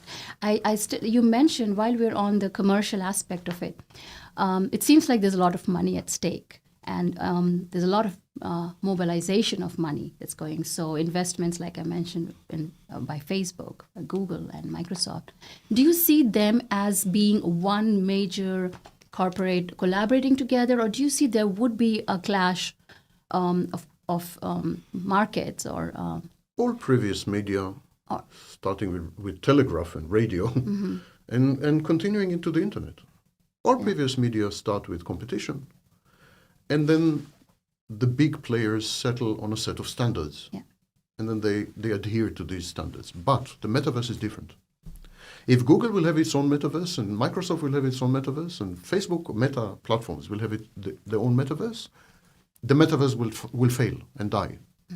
Because you need to move seamlessly between Apple, Google, so they will be forced to collaborate. That is even more terrifying than the current state of things, because it means that there will be a consortium of commercial giants who will collaborate as cartels do, or trusts do, almost illegally, I would say, to provide a critical service, because the metaverse is going to eliminate the internet. Let it be clear. The internet is dying. Once the metaverse comes online, the internet will vanish, and we will remember it as a kind of nostalgically as something, a stage. The end result is a situation where we we flow between this brick and mortar, wood, and simulated wood, and then back to real wood, and then back to simulated wood. And controlling this traffic lane will be a group of behemoths, a group of giant companies, and they will tell you how to experience the world. It's almost back to the plot of Matrix or an episode of Black Mirror. I don't know how familiar are you with the famous Netflix series. So you talked about crypto, blockchain. Let's would like to understand a bit on how the digital currency will evolve in metaverse. They're called crypto assets. Yeah. The two big ones are Bitcoin and Ethereum. Ethereum, thank you. So how are these are crypto assets? Yes. There is a misperception that crypto assets are investment vehicles. They're not about investment. They're not about money. Crypto assets include cryptocurrencies, but many other crypto things. Crypto assets are concerned with one thing only: identity verification. Now, the minute you verify identity, it has a monetary value. So, for example, if I create a digital piece of art, and I'm able to verify that it is my piece of art that I had created, in other words, I'm able to verify my identity, that minute it gives this piece of art value because it renders it an original. This is NFT, non-fungible tokens. So it's about, same with Bitcoin, same with all the blockchain technologies. There's a plethora by now of blockchain. For example, in container industry, they're using now blockchain to verify containers and so on. And it meshes with the Internet of Things. Internet of Things, where each and every object in our daily life will have an internet signature or a signature. Yes. And the best way to ascertain that this is indeed your smartphone is using blockchain technology. So it's identity verification mechanism. But of course, identity has value. Authenticity has value. People pay 1 million times more for a verified Van Gogh than for a replica. So, and this is it. Now, money, if you step back a minute, what is money? Money is a store of value as embodied or reified by work. Money is a work unit. But the work, my work, is not equal to your work, is not equal to his work. So what Bitcoin does, it verifies my work in a process called mining or staking, or there are minting, or there are various ways of creating Bitcoin. So it verifies the work invested. In the case of Bitcoin, the computational power invested to solve a riddle, to solve an enigma, puzzle. Right. Bitcoin is about work. It's about verifying the identity of a work done. So if this is the case, then it would behoove the metaverse, even the commercial metaverse, to use these currencies inside the metaverse, because they are prohibited from creating real money. Central banks have a monopoly on this. But they do need a means of exchange, and most crucially, they need a way to verify who is the user. So identity verification, blockchain technology is perfect for this. So, which frightens me a lot, because I think what's going to happen, the Microsofts of the world and the Facebooks of the world, they're going to steal blockchain technology and make it proprietary and protect it with patents and destroy the whole infrastructure of blockchain. And this is so confusing for me, because I remember 2 years or even 3 years when crypto became popular and people started to invest in crypto, and the concept of blockchain and Bitcoin as one of the currencies became popular. There was a theme across the general public. This is not regulated. This is not secured. It's not. It's just a buzz, or it'll fizzle out. Fast forward 2 years now, I read news where American Express and the top banks like, I think, HSBC or JP Morgan, they're all investing or moving into metaverse. They better. I'm confused. So how do you see it? I mean, I'm confused to interpret that. Like, now that you explain me, to some extent, I get it. There is no sector better suited for blockchain than banking. Than banking, of course. You have to verify user identity. You have to verify the transfers. You have to. Yeah. Blockchain can revolutionize and will revolutionize banking completely. Remember again, blockchain technologies is not about money. It's not about assets. Yeah. It's not about any of these things. It's about identity. It verifies your identity. Of course, your identity is linked to your product or to your production process. So inevitably it spills over into the value of your product. But the crucial element is that there is a ledger spread over millions of computers, copies. There are copies over millions of computers. So the minute you perform a transaction of any kind, all these millions of identical copies, clone copies of the ledger are updated. No one can falsify this. Well, except with quantum computing in the very far future. But right now, no way to falsify this. Now, there is no system that comes remotely close to this authenticity. Even SWIFT is easily falsifiable. SWIFT is the interbank wire transfer system. It's easily falsifiable, easily. I mean, so easily that had people known, they would take their money out of the banks immediately. It's a really badly designed, totally disastrous system. ATMs are even worse.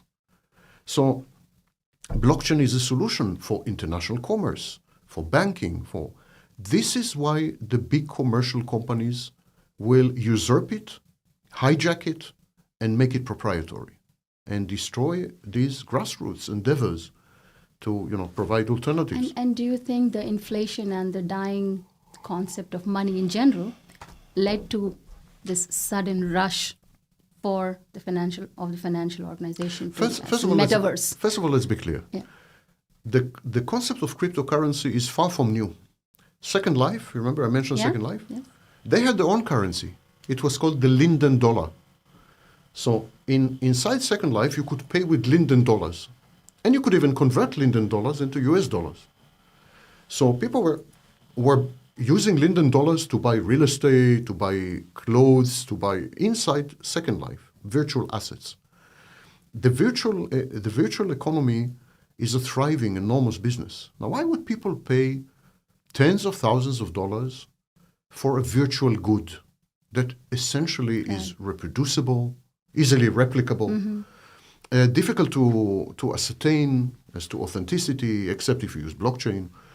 Why would anyone pay for something you can't take home and put in the living room, you know?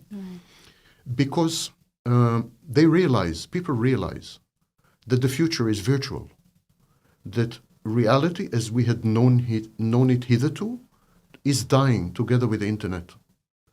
Shortly, you will be spending much longer periods of your life online inside the metaverse in a virtual office than here with me here. I mean, this will be utterly old-fashioned and retro, you know? We might, I also found that there is a concept like a digital real estate. I mean, Barbados just applied to have an embassy. I don't know if it's true or Absolutely, false, yes. in the digital real estate. Absolutely, everything. And personally, I just started investing in real estate 2 years ago when COVID hit, you know.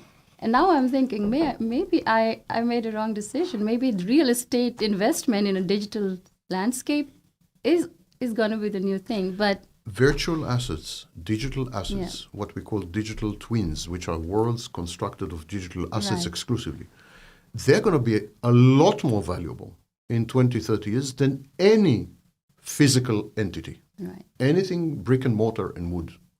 So, of course, people are investing in them. Of course, there's, you know. So for the passive investors like me, like us, who are not actively into the stock market, are you suggesting, according to you, it's a good opportunity to invest in crypto, in metaverse?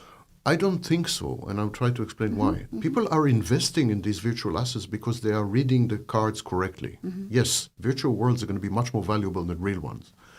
But I don't think individuals can play this game. Because the big companies...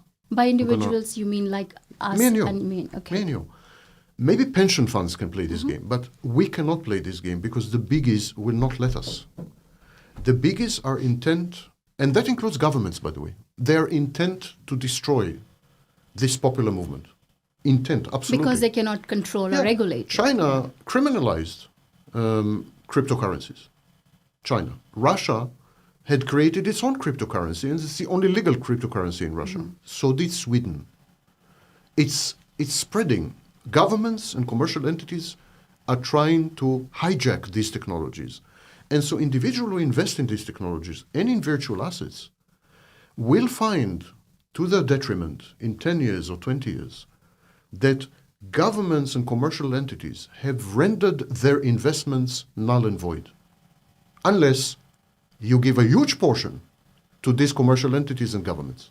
You want to trade what you had bought 20 years ago? You have to go through me as a platform, and you have to pay me 70%. We have such a case already. It's called Amazon. If you publish a book, you have to give to Amazon 55% of the value of the book, of the cost, of the price. 55%. Wow. The author, the publisher, they get 45%.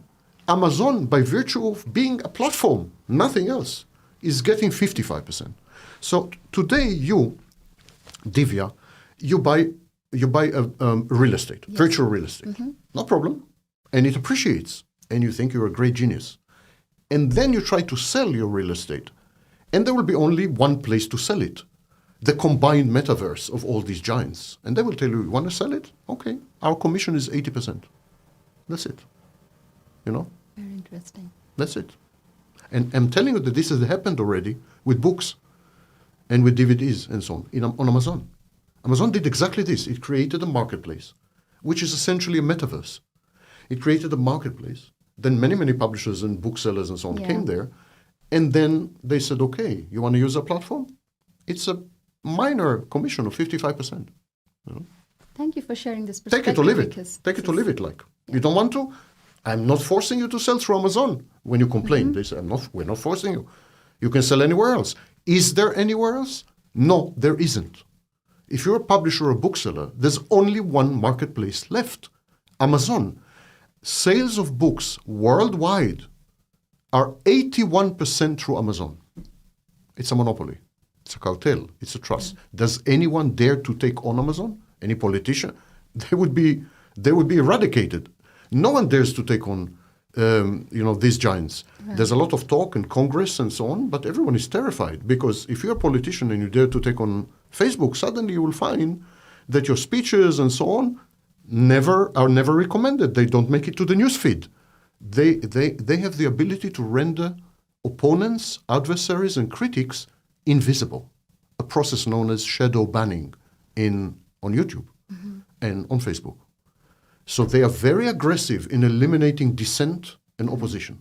Absolutely, they're authoritarian. These are authoritarian structures. Do you see any positive aspect or constructive or a progressive aspect to metaverse in any field of, the humanity? Or to answer that, we need to look back. For example, when the internet just started, there was a lot of optimism. People said it's a wonderful thing, it's distributed, no one controls it, freedom of speech, activism, political and other activism, and so on. Same when social media started. There's always a burst of optimism based on the assumption that no one is in control, that it's a decentralized process. But when it is centralized and commercialized, these technological developments are egregiously abused. And that's not me. That's numerous investigations of Facebook by Congress, for example, and Twitter. There is a tendency, power corrupts. Power corrupts. And these platforms reward inherently and structurally reward hate speech, provocative speech, trolling, flaming, aggression, hatred, envy. Envy is baked into the Facebook algorithm. What is a like? Why? And we see the consequences. There are studies by, for example, Twenge and Campbell, many others, that had demonstrated utterly conclusively, beyond any beginning of doubt, that social media usage increases dramatically the rates of depression and anxiety disorders among youngsters and among people above the age of 65. Suicide rates have skyrocketed among younger users of social media. That's why Facebook had to suspend Instagram Kids, because its own research had demonstrated that it would drive many teenagers to suicide. Instagram Kids was meant to be used by people aged 13 and younger. I never even heard of it. Yes, but there were studies by Facebook, leaked, luckily, by whistleblowers, that had shown that it would have a detrimental effect on the mental health of the users to the point of suicide. Right. Now, we don't know exactly why, but we know that screen usage has something to do with it. I think the detachment from reality has something to do with it. I think we underestimate face-to-face interaction. We know, for example, if I revert to biology for a minute, we know that when two people meet each other, they emit a molecule. Each one emits a molecule. And this molecule, that's a fact, by the way, this molecule contains a little over 100 pieces of information about the genetics of the person, the immunological system of the person, and other parameters. That's face-to-face, any meeting. We know, for example, that when men come across a flesh and blood woman of any age, 90 years old, their testosterone shoots up 40%. We know these are facts. Just by being passing in the her. present or passing? Passing her. Okay. Just by passing. Interesting. And there's a woman there, and she's 90 years old with a walker, and their testosterone shoots up 40%. We underestimate face-to-face interactions. Right. And so teenagers commit suicide. The rates of depression went up 300% among social media users. And the rate of anxiety disorders went up 500%, and that's before the pandemic. Okay. Now, one last thing. The metaverse is now a certainty because of the pandemic. It had not been a certainty before the pandemic, but now it's a certainty. Why? People were Zoomified. They got used to Zoom. The Zoom is a foretaste of the metaverse. So now everyone is conditioned to use the metaverse, to consume the metaverse. I never used Zoom in my life until the pandemic. I'm 61 years old. I was a high-tech analyst and so on. And I never used Zoom because I much prefer face-to-face meetings. I never, ever, once used Zoom or WebEx or any of these services. But then the pandemic has struck. And I've used Zoom since then hundreds of times. I had no choice. I taught classes using Zoom. I interacted with people using Zoom and so on and so forth. By now, I feel utterly comfortable using Zoom, and that is the window into the metaverse. I guess what I'm trying to understand is metaverse is here. And like you mentioned, corporates are going to expand this. But people like you and me, who want to live in the real life, who do not want to transition into metaverse, who want to have a parallel life. In the future, we would be considered freaks. Distasteful freaks. You and me having a conversation? Having sex. It would be distasteful activities conducted by fringe groups and freaks and so on. I know it sounds crazy, but that's precisely the way it's going to be.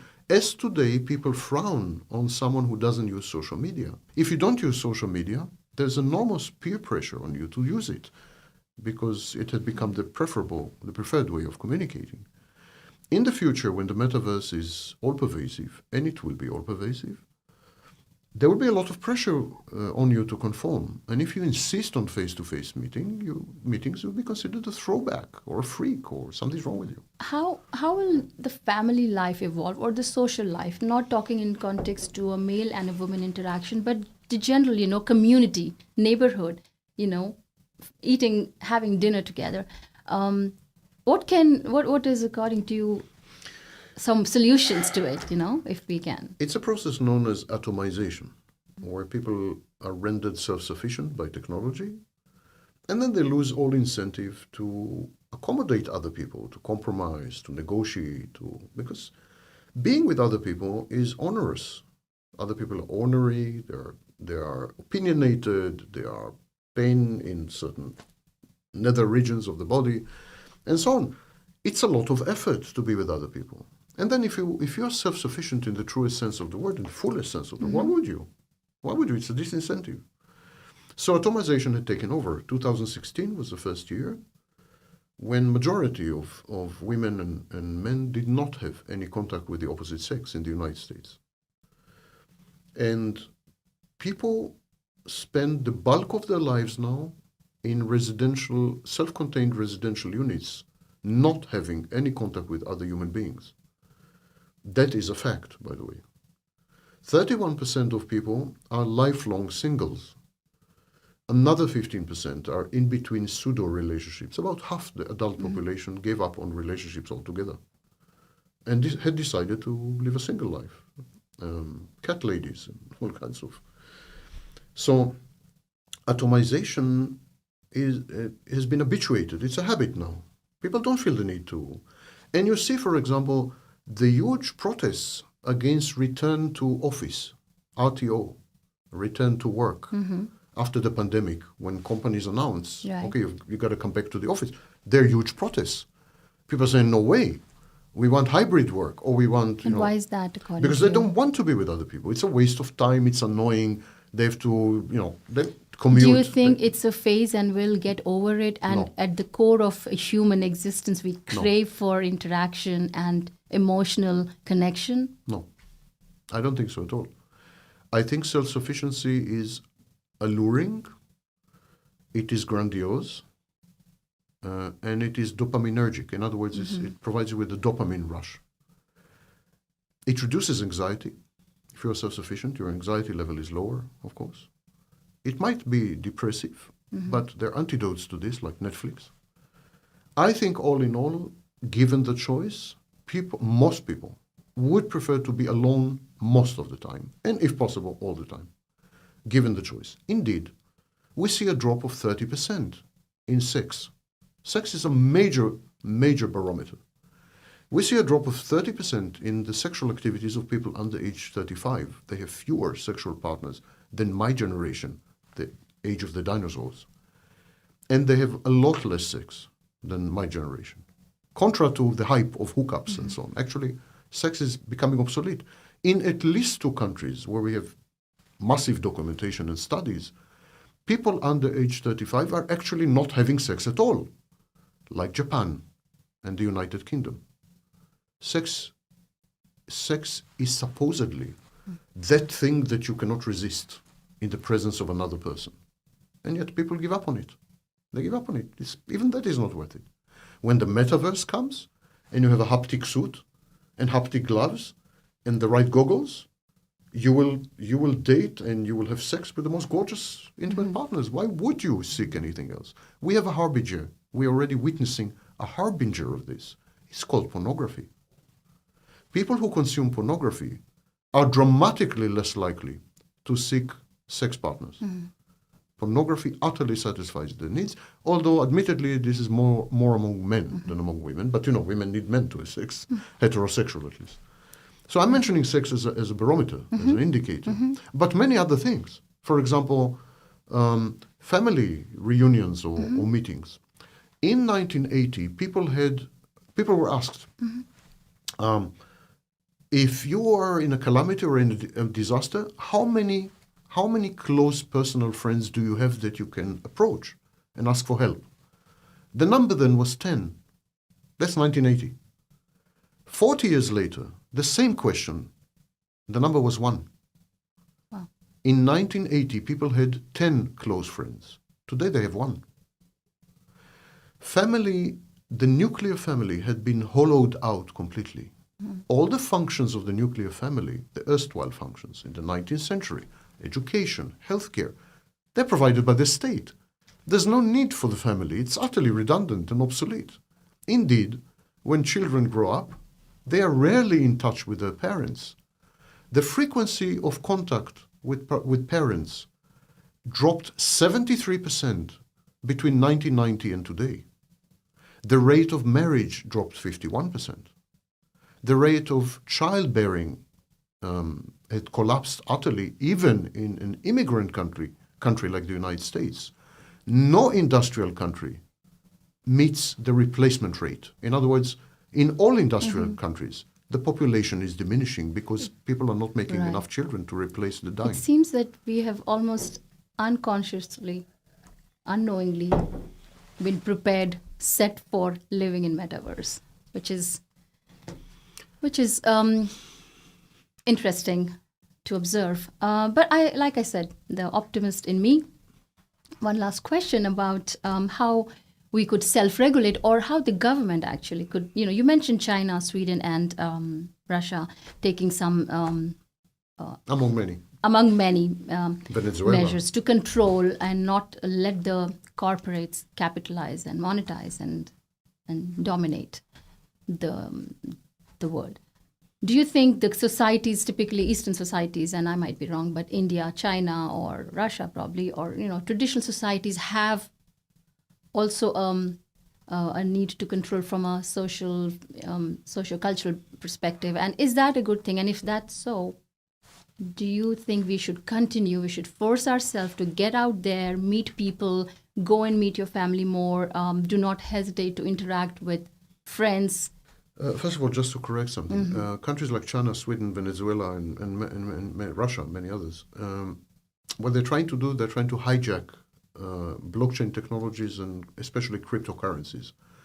They're not doing it altruistically. They want to control it. So there's a sort of a competition between authoritarian governments. There's no goodwill motive or a humanitarian motive behind this. They want to restore the central bank fiat money monopoly. So they're kind of making a cryptocurrency a national currency, in effect. Indeed, China is about to move into totally digital currency. There will not be notes or coins or anything. Everything will be digital. It's called the Digital Yuan Project. Soon, in 2 or 3 years. So no, there's no benevolence there.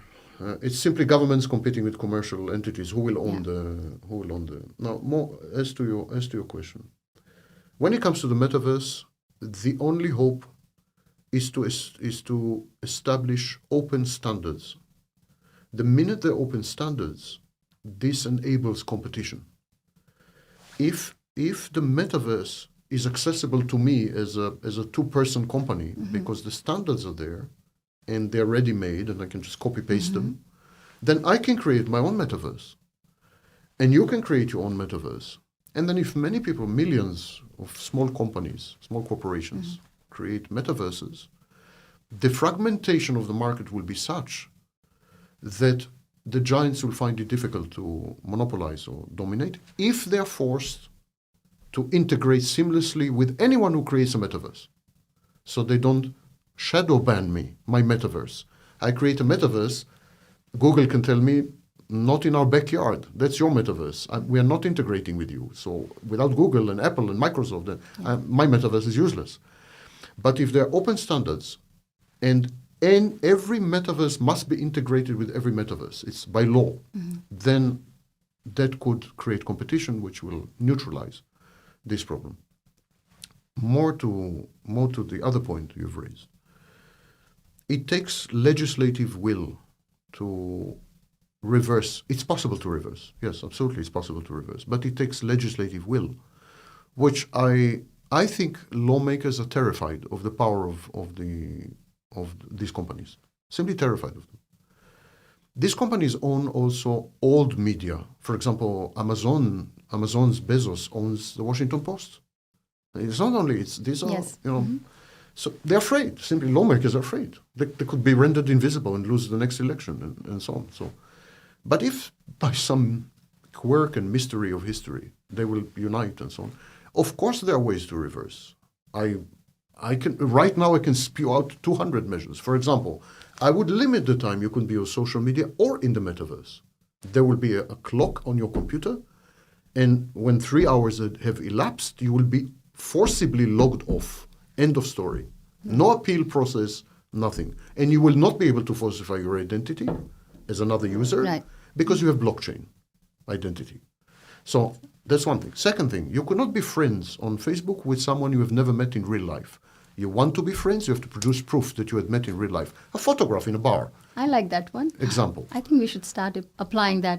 Yeah, I mean, and these are two of hundreds of measures. Two of hundreds of measures. I would also ban the use of what we call relative positioning devices. Relative positioning is a term in psychology. It's a fancy way of saying competition for image and superiority. So like, I have more likes than you, you have more followers than me, this competitive. I would ban this. For example, I would not allow likes on Facebook or anywhere. No likes. Real life interactions, of course, comments, but I would not allow these quantitative measures which pit me against you, which render comparison pernicious and drive teenagers to suicide. And it creates a tremendous amount of anxiety if you constantly, and I think it's very easy to get addicted to being liked. It is meant to be addictive and conditioning, absolutely, yes. It was intentionally built this way. So, Twitter, for example, had claimed that the reason they limited themselves to 140 characters was because the SMS limit in feature phones was limited to 140 characters. Okay, but then this limit on SMSs was removed not long after Twitter had been established. Why didn't they remove the restriction?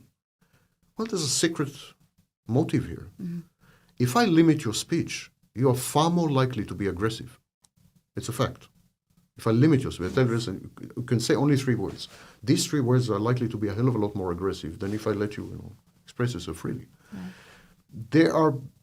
These are bad actors, and they need to be regulated stringently and so on. But no one dares.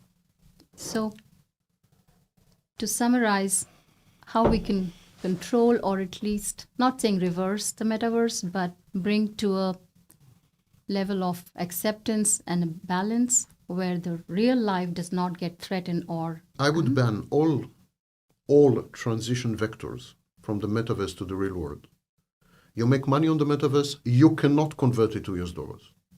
You buy anything on the metaverse, you cannot sell it. I would block access of the metaverse to reality. I would delineate the two realms So there would clearly. be a strict divide. Yes, and you cannot transition from the metaverse to reality and back. That's the first thing I would do. I would definitely limit the time you can spend in the metaverse. And it's not a problem to verify your identity. You can open 19 accounts. As long as a blockchain thing is in operation, I'll trace you down. I will limit you to 3 hours a day, and that's a lot, maybe 1. And that's it. That's the maximum you can do. I would also have 3 strikes, exactly like YouTube. You bully someone once, twice, 3, bye. You're banned for life. You're never able to access the metaverse. Sexual abuse, harassment, racism, and so on and so forth, which is now starting with the likes of YouTube and Facebook 15 years after they had been established. Why? Because racism is good for business.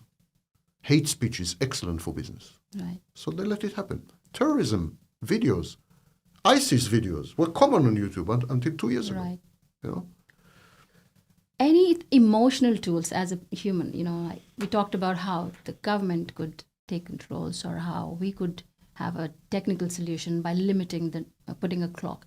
But what are some of the psychological tools like empathy or talking? So what is that we could do to keep us, like we say, in reality check? One comment before I try to answer your question.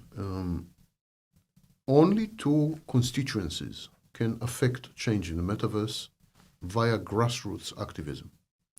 Parents, who are concerned for the future and the welfare of their children, and women. Because the greatest users, the biggest users of metaverse-like technologies are hitherto men. Men are likely to be the drivers of this technology. Women should oppose them, tooth, nail, and claw. That is a legitimate gender war, absolutely. Women are the guardians and custodians of the welfare of the next generations. Men, and it is men, high-tech is men. There are almost no women there. So women should fight back there as parents, as mothers. So it's the only way to effect change. And I think as parents, like you made a good point. As parents, we can control the future by imbibing the right values and the right information through our... No, I'm a lot more belligerent. I think women should organize activism, social activism, should organize and create a grassroots movement to push legislatures to break down these companies as they had tried to do with Microsoft, to break down these companies to pieces, competing pieces, and then to absolutely limit what can be done with the technology, as we limit today, for example, gene therapy, as we limit today bioengineering. We do limit many technological advances. Absolutely, some things are illegal to do today. You can't change the sex of your child. You can. There's a technology, but it's illegal to do it. That there is a technology doesn't mean you have to use it. It could be criminalized. And big parts of the metaverse should be criminalized. Absolutely. So only women can push for that. Like Me Too, like a Me Too kind of movement, you know. So I'm not talking about imbibing the right values and so on and so forth, which, believe me, is a flimsy defense. It's a flimsy defense. I'm talking about going on the streets and fighting the men who are creating the metaverse. The three risks with the metaverse is one, the blurring of reality with simulation. So the inability to tell reality apart from simulation, which could lead to bad decisions and bad choices and so on. Second is addiction. That's a serious risk. And the third is depression and anxiety. We have massive studies supporting all these 3 outcomes. Impaired reality testing, losing touch with reality, depression, anxiety, and addiction. These, again, can be easily tackled. Addiction can be prevented by limiting the time. Anxiety and depression can be tackled by limiting relative positioning, likes, so on, and blurring of realities, simulated reality or extended reality and real reality. It can be easily solved by not allowing extended reality to extend to reality. The reality. So there are 5 easy steps that would prevent all these mental illnesses, but it takes political will. That's why I mentioned that parents and women should push for that. Sorry. That's a great message, and definitely I'm sure I have taken a note of it and my audience would. But yes, like I said, there's one little question. I was just curious. You mentioned, and I know the climate impact. Is there any impact? Should we be worried from that? I don't know if you know that the computer industry creates more greenhouse gases than the air travel industry. I don't know if you know that a single laptop, which is on standby for 24 hours, requires anywhere between 100 to 500 trees to remove the carbon footprint of that single laptop. I don't know if you know that mining for cryptocurrencies had generated more greenhouse gases than the emissions from cars in the 20 biggest cities in the world. Just mining for cryptocurrencies. Right. Should the metaverse, because here's something about the metaverse. For the metaverse to become a reality, we still have 10 years of technological progress. Without it, there will be no metaverse. What are we talking about? We're talking about 1,000 times more computing than today. 1,000 times more greenhouse gases. 1,000 times bigger effect on climate change. Computing is already the number 3 or 4, depending how you define, biggest emitter.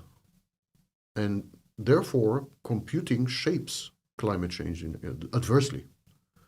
The metaverse will blow this out of the water. The metaverse alone will create more greenhouse gases than all the cars combined. People don't take this into account. A computer on standby consumes, a laptop on standby consumes about $160 in terms of energy a year. Multiply. See what we're talking about.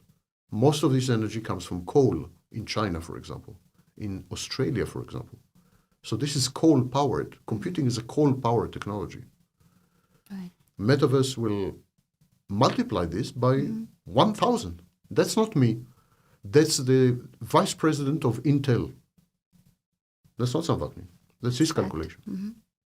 So this is the impact on climate change. But there are other impacts on labor, on many. I mean, metaverse will... Labor as, you mean the work policies? Yes.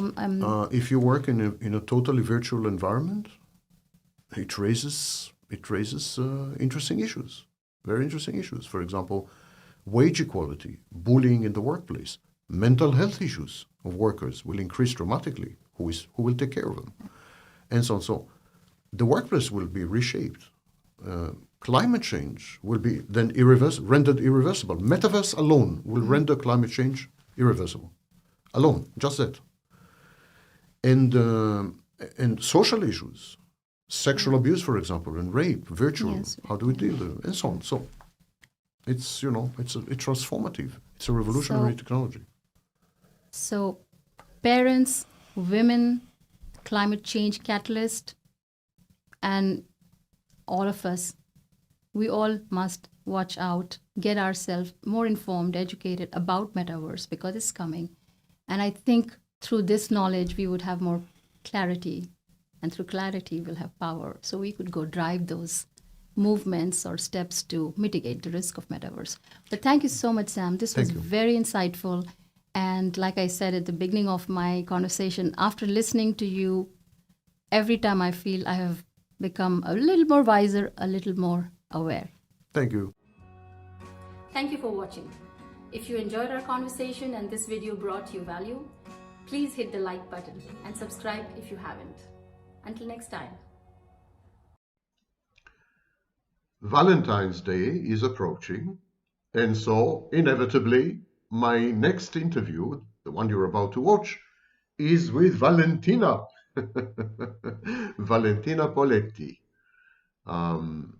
It's a fascinating interview, to my mind at least. It contains insights and ideas and opinions that you may find difficult to digest, let alone accept. But is it not the essence of a good dialogue? And we were constrained in time. We made it a 1 hour thing. And consequently, I had to omit a few very critical points. And I hope to have the opportunity to talk to Valentina Poletti again in future and to tackle these issues as well as others. The interview you're about to watch focuses on modern technologies and how they mold us and shape us and reshape us and make us into something unrecognizable even to ourselves. But a few points are missing, and I would like to recap them very fast, very briefly. Number one, the commodification of other people. There is a consumption model. We consume everything. We consume food, we consume entertainment, we consume all kinds of electronic devices, we consume internet and other utilities, and we consume other people. Other people, we objectify other people. We analyze what's in it for us, and then we focus on what other people can give us. And by doing so, we reduce them to service provider. One major example of this is dating apps. Dating apps are actually a crowdsourcing of potential partners and the outsourcing of mate selection. I call it algorithmic mate selection. Now, there's a lot to say about this. The crowdsourcing of potential partners simply means that rather than go one by one in depth when we come across other people, we swipe left and we actually interact with them as if they were items in an inventory, but items in a faceless crowd, in a mob, and hence crowdsourcing. The application sources this crowd for you. Similarly, the mate selection process, which is an extremely intricate dance, has been outsourced to the application. The app selects the mates for you. Ultimately, you are faced with the decisions and the choices and the selections made by a computer app, not by you. There is an illusion of choice at the very end of the process, but the space of potentialities and the space of possibilities is limited by the algorithm of the app. So this is the first thing. The second thing I neglected to mention in the interview, owing to time constraints, is that artificial intelligence provides us with single, synthesized answers.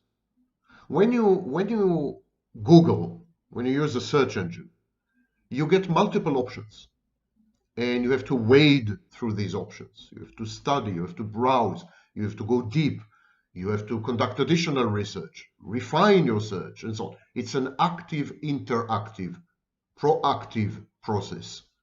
Whereas when you interact with artificial intelligence, you get the end product. You have no further contribution to the process. You can refine your query, of course, but you would still be within the confines of the large language model and the algorithm of the artificial intelligence chatbot that you're using. And because artificial intelligence monopolizes the answers, synthesizes them, and homogenizes them, this disincentivizes research and critical thinking. It encourages intellectual laziness. Okay, the next thing is that in the past, let's say 30 years, maybe 20 years, there's been an emerging preference for information over knowledge.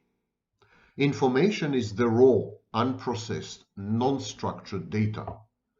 Knowledge is a synoptic view of these data, connecting them to other data in ways which yield meaning and structure and order and allow us to make falsifiable predictions.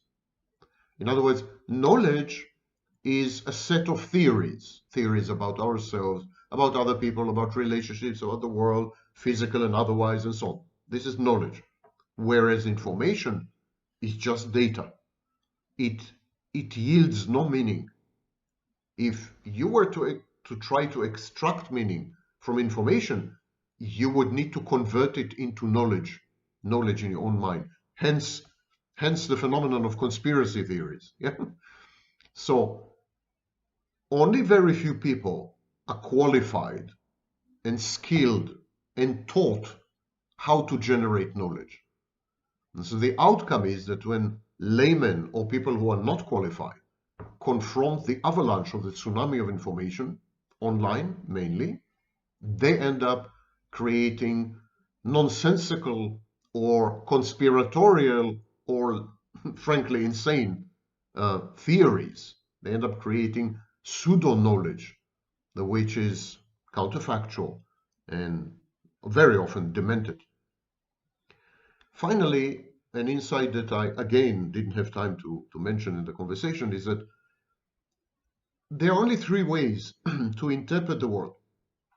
Only three hermeneutic pathways, explanatory, interpretative pathways. I'm sorry. One is psychosis, one is narcissism, and the other is nothingness.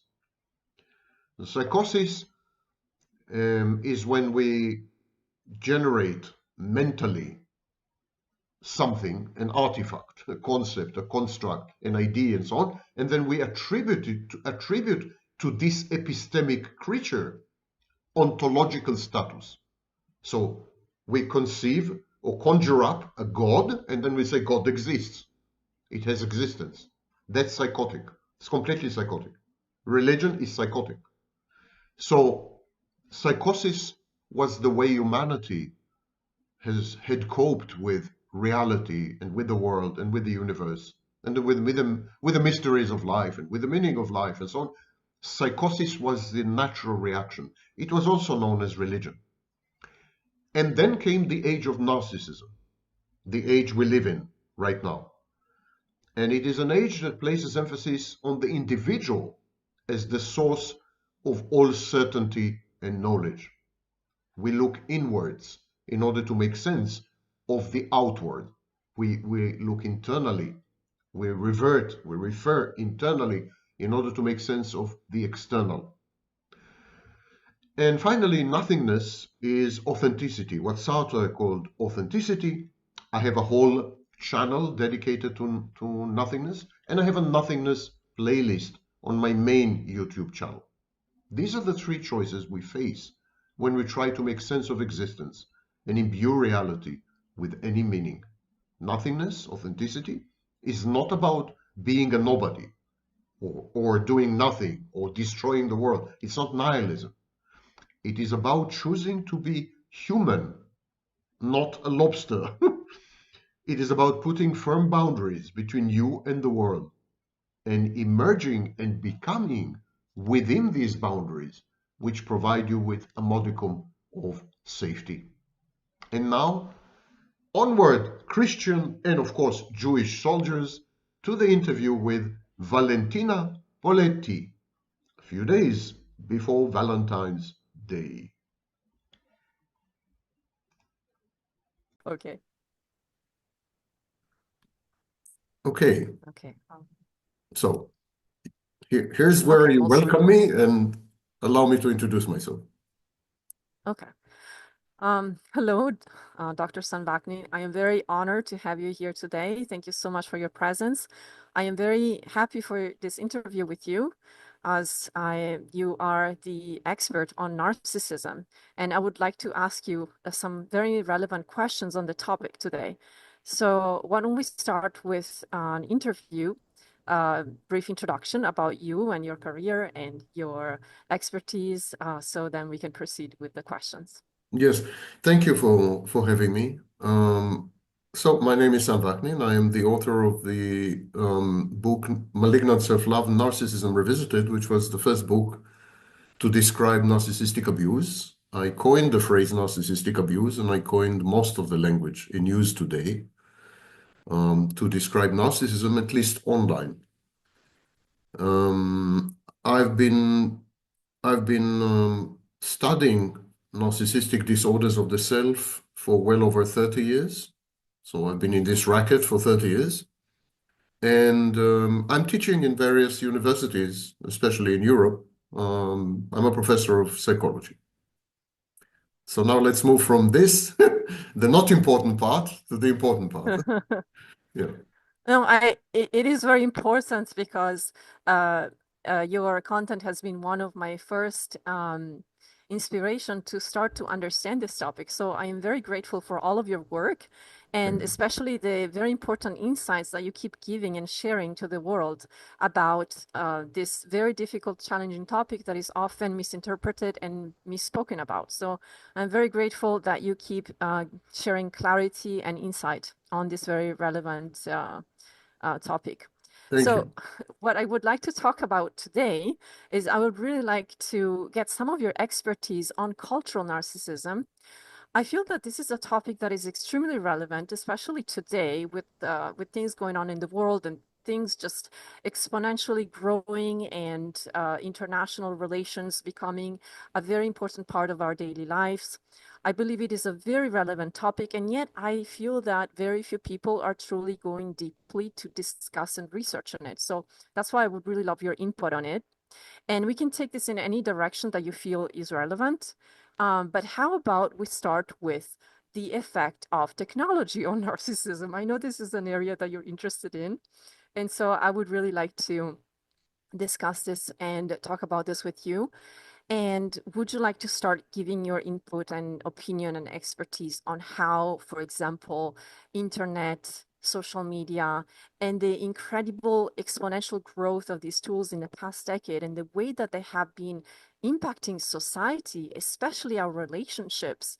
I'm not sure if the effect of it was even predicted, if it was something that was wanted, but it definitely had a huge determining effect on the culture. So would you like to take it from here, and then we see in what direction we can further explore? Yes, thank you. I think we are confusing the horse with the cart. It's narcissism that impacted technology, not the other way.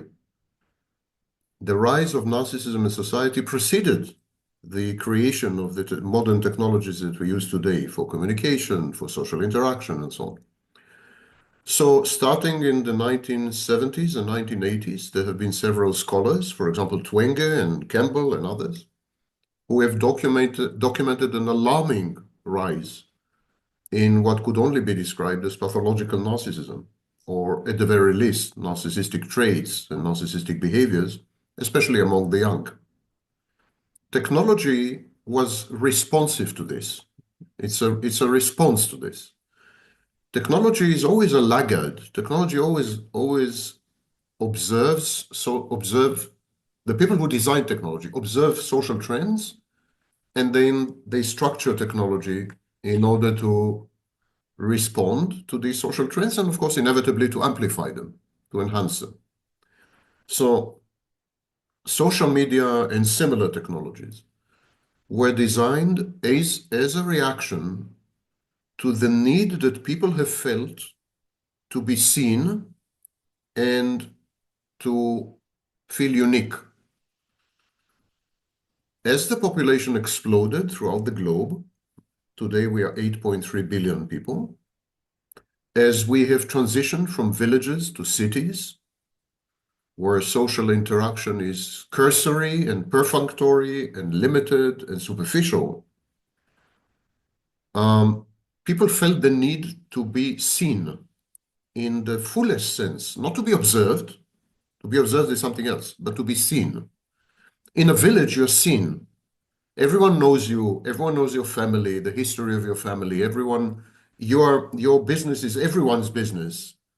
There are negative, of course, aspects of this, but at least you feel that you are grounded, that you are immersed. It's an immersive environment. The village is an immersive environment. At least you feel that people care about you, even if the reason for caring is wrong, malevolent, but at least you are the center of attention. It could be malign attention, could be benevolent attention or benign attention, but you're always the center of attention, and everyone is. So a village in many ways can be described as a network, the metaphor of the network. And modern technologies, especially social media, tried to recapture this network-like structure.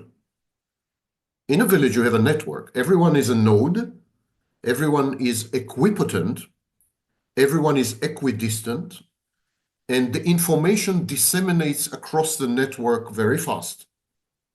And of course, that's why we call social media social networks.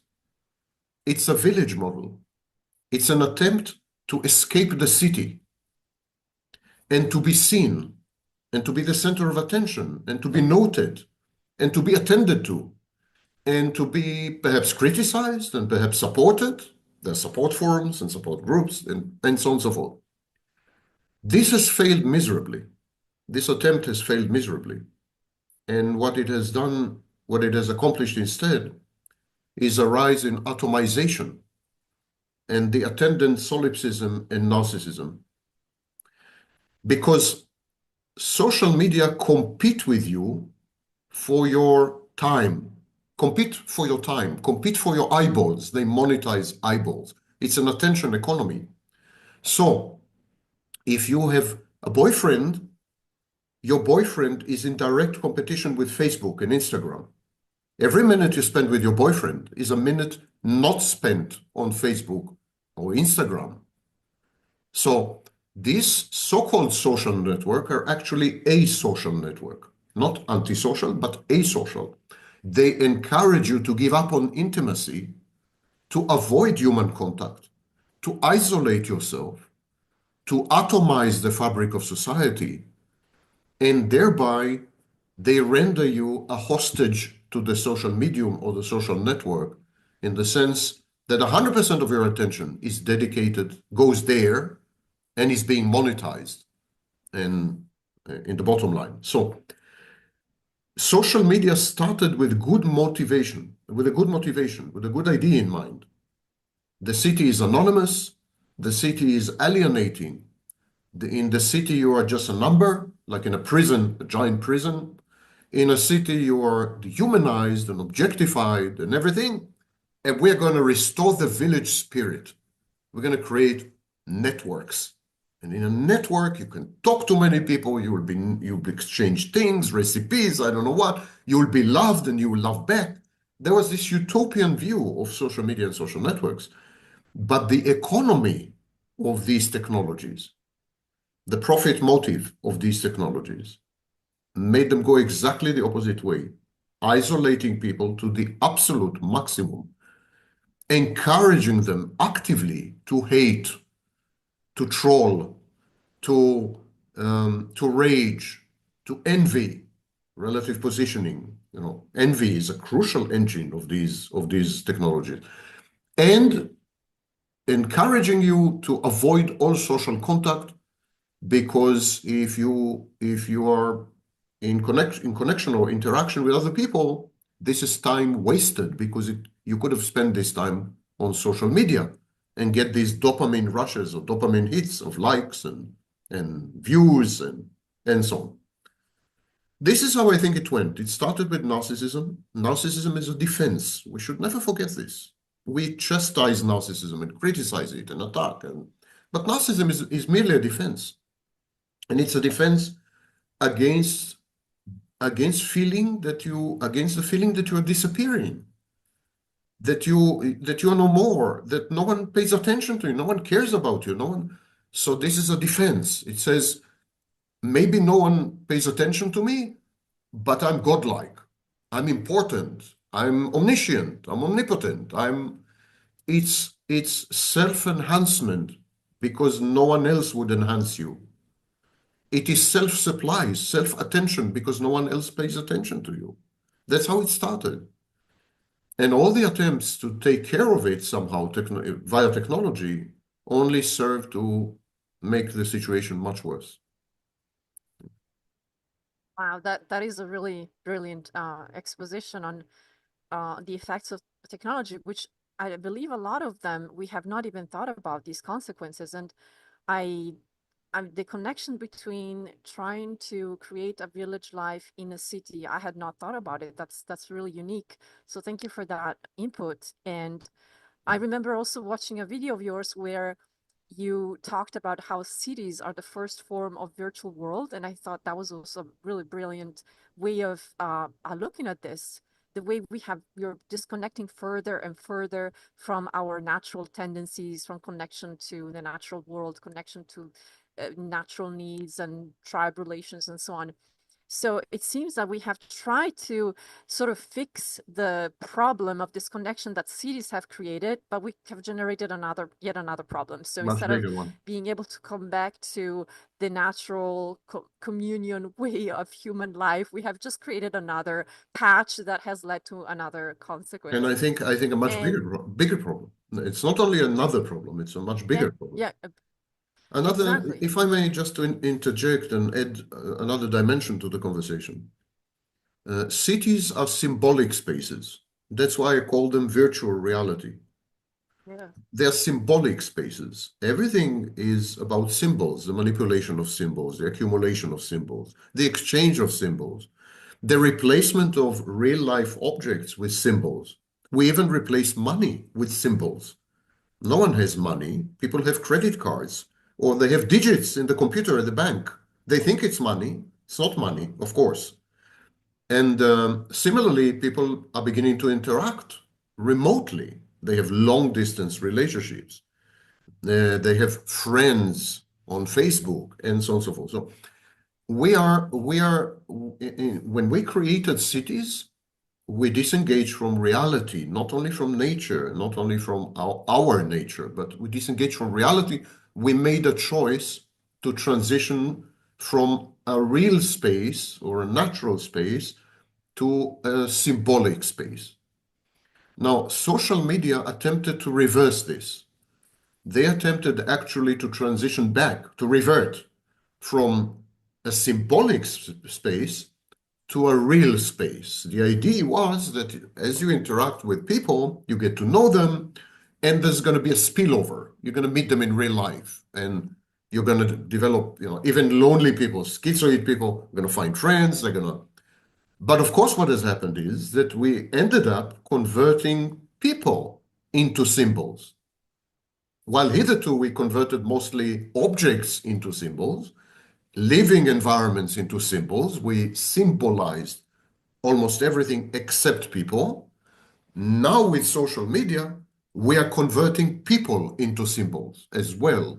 And the next stage, of course, is the metaverse, where we would be interacting not even with people, but with the symbols that represent people in the game, with the avatars. That is completely narcissistic. This is exactly what happens in the narcissist mind. The narcissist mind is a giant metaverse where every external person in the narcissist life, what we call external object in psychology, every human being in the narcissist life is converted automatically, instantaneously, into an internal object in the mind of the narcissist. And that internal object is an avatar. It's a representation of that person in the narcissist's mind, and therefore very reminiscent of a metaverse. Thank you so much for this clarification. That was actually exactly where I wanted to go next, because I often do that. My apologies. no, that's okay. That's perfect. So it means we're on the same page. So the virtual reality space, I was going to mention that from my observations and experiences, it seems that we're transitioning into a narcissistic type of world, because virtual reality is essentially a non-reality which is based on projection. And as you said, that is very similar to the mind, the narcissistic mind. And now we also have the phenomenon of artificial intelligence, which is adding another layer to all of this complexity and all of these mechanisms. So now so many of the functions that were considered human before, functions that were even daily functions that we performed on a daily basis in a traditional, let's say, society, are now being slowly, actually fast, not so slowly, replaced by robots and artificial intelligence mechanisms. So I can see from my own experience how, for example, using Google Maps on a daily basis has sort of led me to forget a little bit of my orientation capabilities and reading, abilities to read maps. So imagine what will happen as we replace relationships with not only virtual, but AI generated relationships. So I would like to have you take the floor on this, because I believe you have a lot of expertise and opinions on this subject as well. Just a small correction before we proceed. These symbolic spaces are based on introjection, not on projection, on the conversion of everything outside into an internal object, including people. So even people are converted into internal object. When we convert an external object, even if it is a real object, even if it is a belief, even if it is an idea, even if it is an ideology, when we convert these into internal elements, internal components, then we call this process introjection. Regarding your question, again, I think what has happened is that there was a social trend, and technology is reactive to it. The social trend is what we call in psychology contumaciousness. Contumaciousness means the rejection of authority, the hatred of authority. So there's a hatred of authority, there's a hatred of political authority, there's a hatred of intellectual authority, there's a hatred of learning and expertise and knowledge, there's a hatred because it's a narcissistic defense. If you know more than I do, then you are superior to me. And you can't be superior to me because I'm God, It's a narcissistic reaction. So contumaciousness is an element in psychopathic narcissism. It is an element in what we call reactance, which is a fancy way of saying defiance. Okay. So it started with contumaciousness. We saw it in the 60s. Started in the 60s. 1968, the revolutions all over Europe, France, this, that. The 1960s in the United States, the hippies, the schmippies, and all these movements, free love, and you name it, there was a rejection of authority. It started with a rejection of political authority, it always does, but it ended up with a rejection of the intellect, intelligence, knowledge, learning, books, hatred, not only rejection, absolute emotional investment in hatred, which is the outcome, inevitable outcome of envy. And now that we have rejected authority, what could replace it? The mob, the crowd. So we have Wikipedia. We have Wikipedia long before artificial intelligence. What is Wikipedia? Wikipedia is a rejection of experts and authorities. It is the crowd or the mob creating its own encyclopedia. I mean, the hell with you, the Britannica.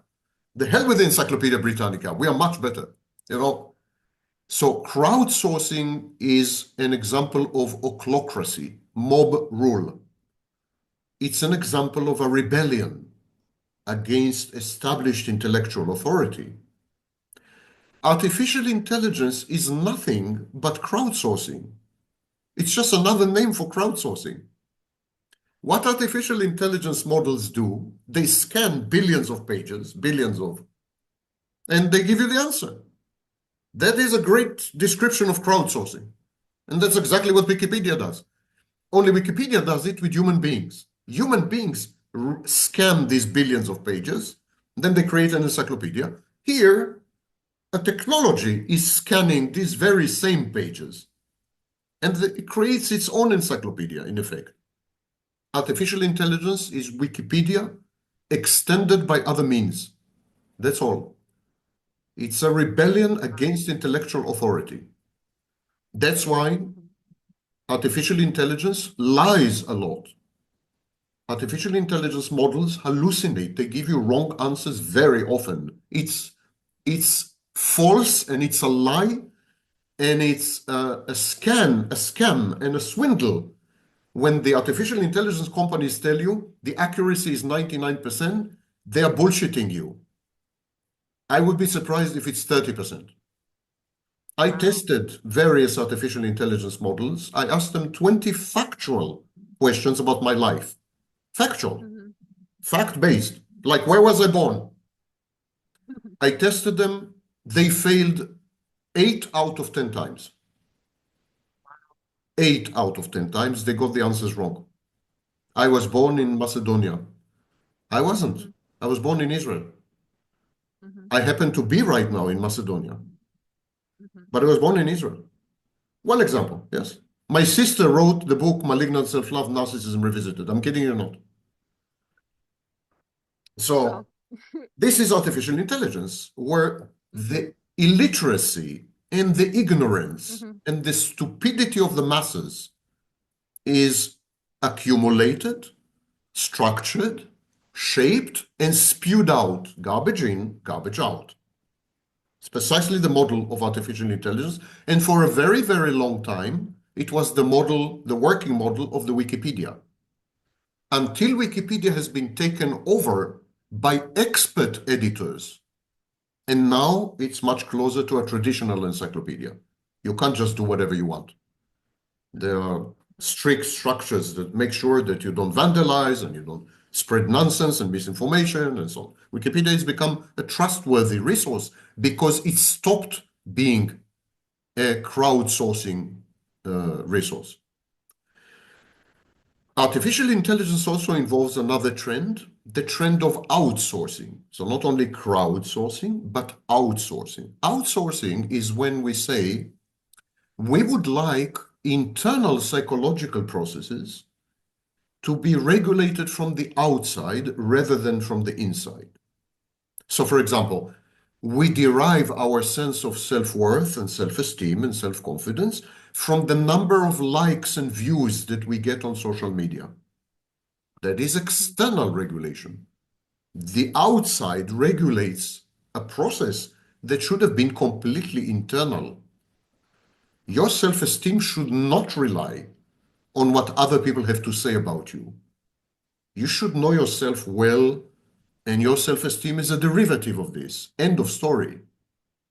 And so we have begun in the last 40 years to outsource something called external regulation. So our moods, for example, are now very responsive to the outside, much less than to the inside. Our cognitions are shaped by the outside. We don't do research anymore. We don't, we embed ourselves in like-minded thought silos with confirmation bias, and we keep repeating the same mantra over and over and over again ad nauseum. It's not. So this is the second trend, outsourcing of internal functions. We became essentially hollowed out, emptied. We became externally regulated zombies. And this is the second trend. And when you outsource, you of course transition from an internal locus of control to an external locus of control. In other words, you begin to believe that your life is determined from the outside, not from the inside. Because indeed, you have outsourced your mind. You gave authority of your mind to external factors. And of course, this immediately gives rise to conspiracy theories and paranoid ideation. You can see that it's a chain. These links are inexorable. They lead to each other naturally and with great inner reason. And so we are going there. We are going to the end of a human being as we used to know it.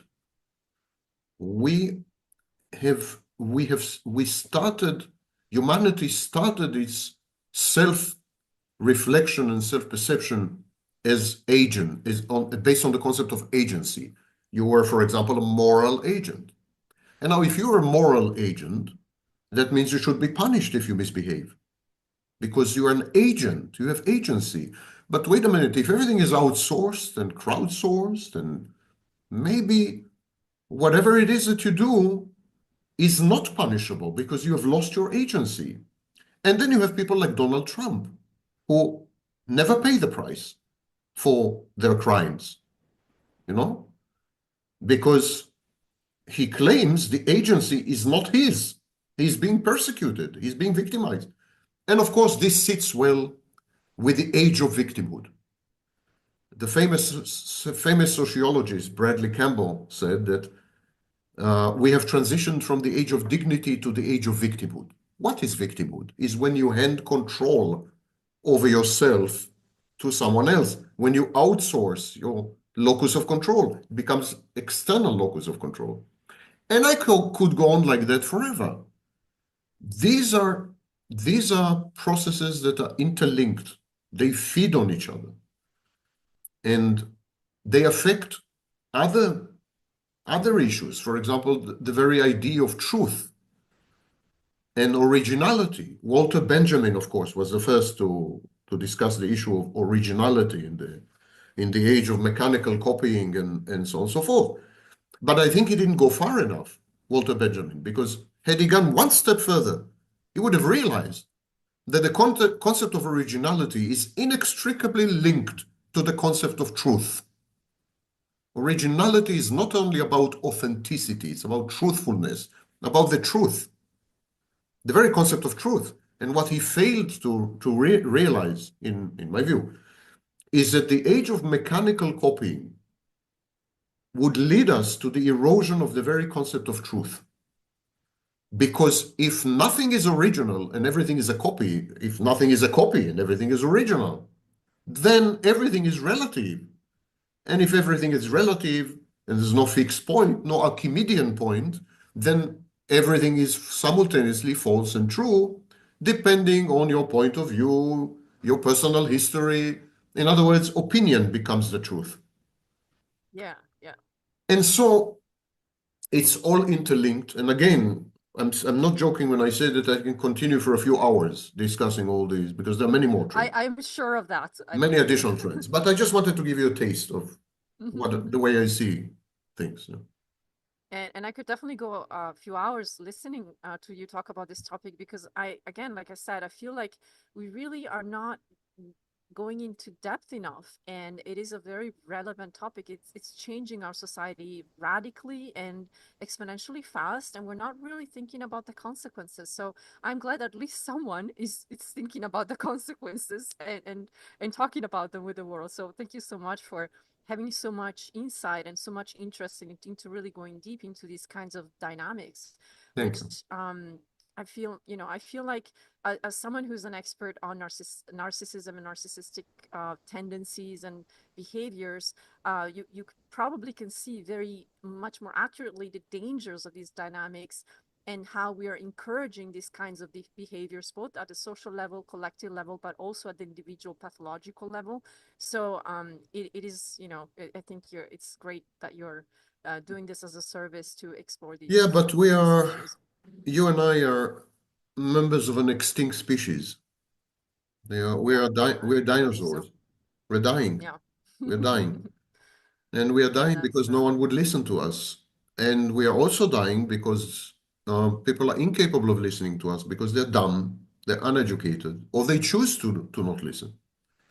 There is a defense against learning. There's a resistance to learning, and so there's anti-intellectualism, hatred of learning and knowledge, and so a rejection of intellectual authority, or at the very least, scholarly authority, and so on. So we are fast disappearing. People like us are fast dying, and I feel a sense of futility. Having spent my entire life basically learning and studying and reading and teaching, and I feel a sense of futility because the world, at least for the next 100 or 200 years, because we're entering a period of a few hundred years, at least for the next few hundred years, maybe 200. Things are much faster nowadays than they used to be in the Middle Ages, so maybe it'll be shorter, maybe 200 years, but definitely many decades. We're entering a period where people like us are gradually going to become the enemies. At this stage, we're ignored. At this stage, people like us are being ignored. Some of us are getting fired.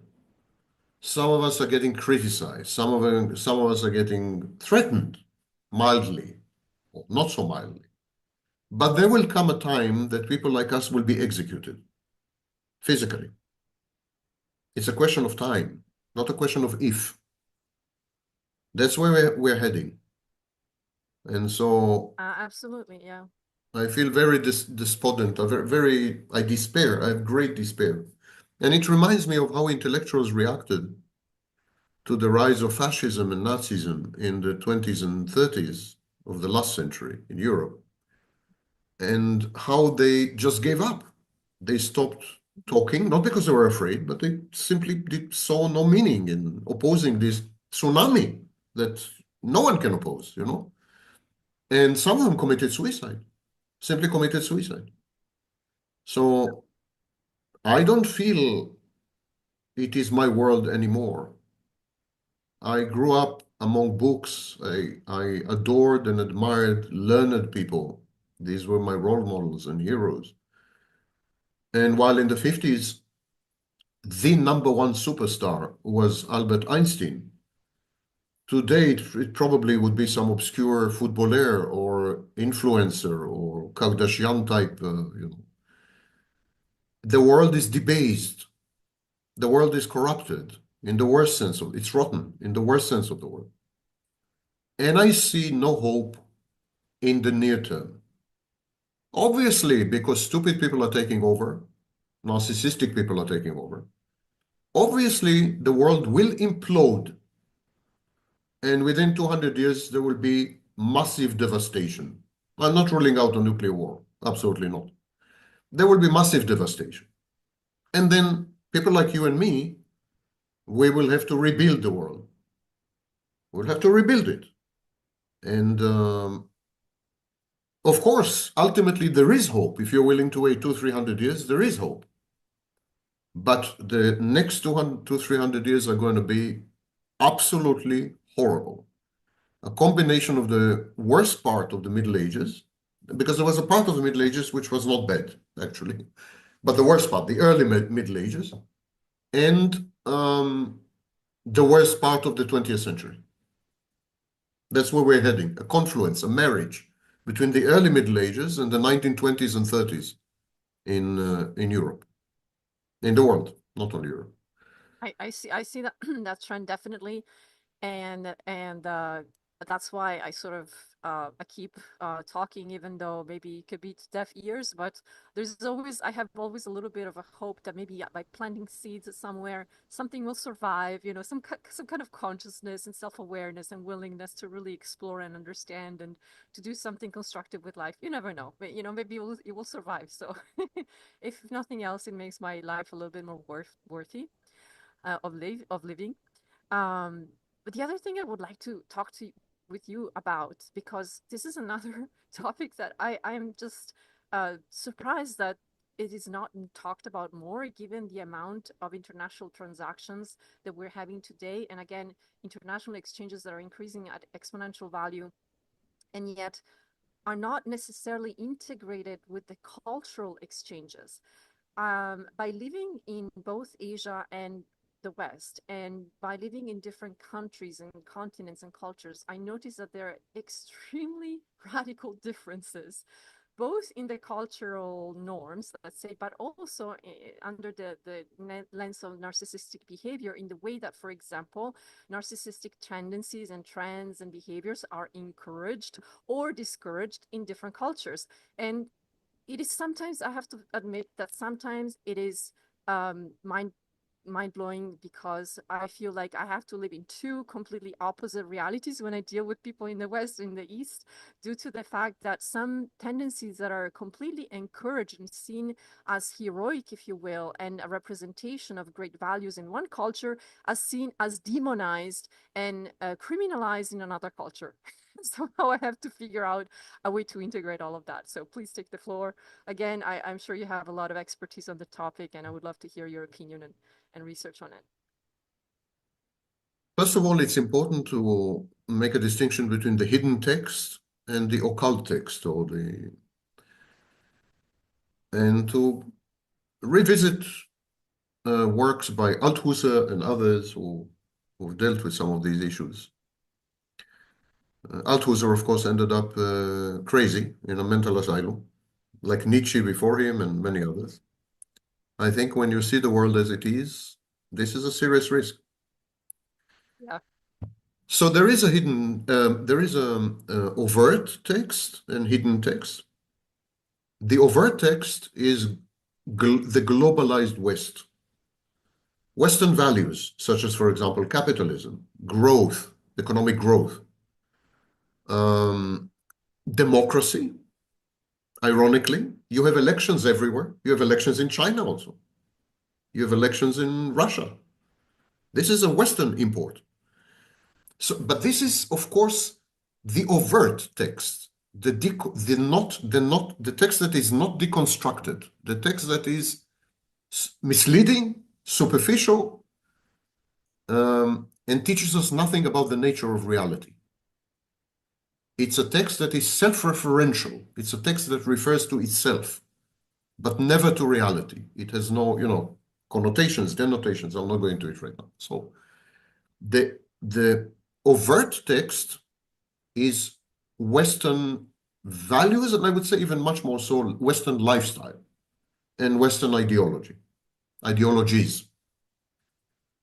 But the overt text is, of course, irrelevant. What is relevant is the occult or the hidden text. And the hidden text in each and every cultural sphere, is, of course, dramatically different, but I think can be divided in two major groups. And there is a lot of work that's been done on this by the likes of Caponi and Roland and Theodore Millen, the late Theodore Millen and others. And they suggested that you could divide the world basically into collectivist societies and individualistic societies, where the emphasis is on the individual and where the emphasis is on the collective. Now, the Renaissance when I say Renaissance, I'm talking actually starting in the 12th century, not necessarily, not so much. But the Renaissance was the cult of the individual. And because it was the cult of the individual, it came out with various manifestations of individualism that we are suffering to this very day. I regard the Renaissance as one of the most deleterious, detrimental, and destructive intellectual movements in human history. It gave rise, for example, to the personality cult, Niccolo Machiavelli and the Prince. It gave rise to totalitarianism. It gave rise to malignant individualism. The Renaissance gave rise directly to fascism and Nazism. There's a direct lineage there. And I will not go into it right now, but we could dedicate another maybe talk to it. But so it is the Renaissance that introduced the idea of individualism. The very concept of authorship, the auteur and the author, these are Renaissance inventions. Prior to that, art was basically a collective endeavor, a collective effort. You don't know the names of the artists in ancient Egypt, not one of them. So this is individualism is a Renaissance thing. And then you have societies which, luckily for them, were not affected by the Renaissance because they were too far away, like Japan and China and so on and so forth. And they're collectivist societies. Narcissism exists in both individualistic societies and collective societies because it is part of human nature. However, it manifests, it expresses differently. Whereas in an individualistic society, the individual would take credit, would boast, would brag, would make claims about accomplishments which are counterfactual, would lie, everything would revert to the locus would be the individual, So an individual athlete may say, I trained a lot, I worked very hard, and I accomplished this.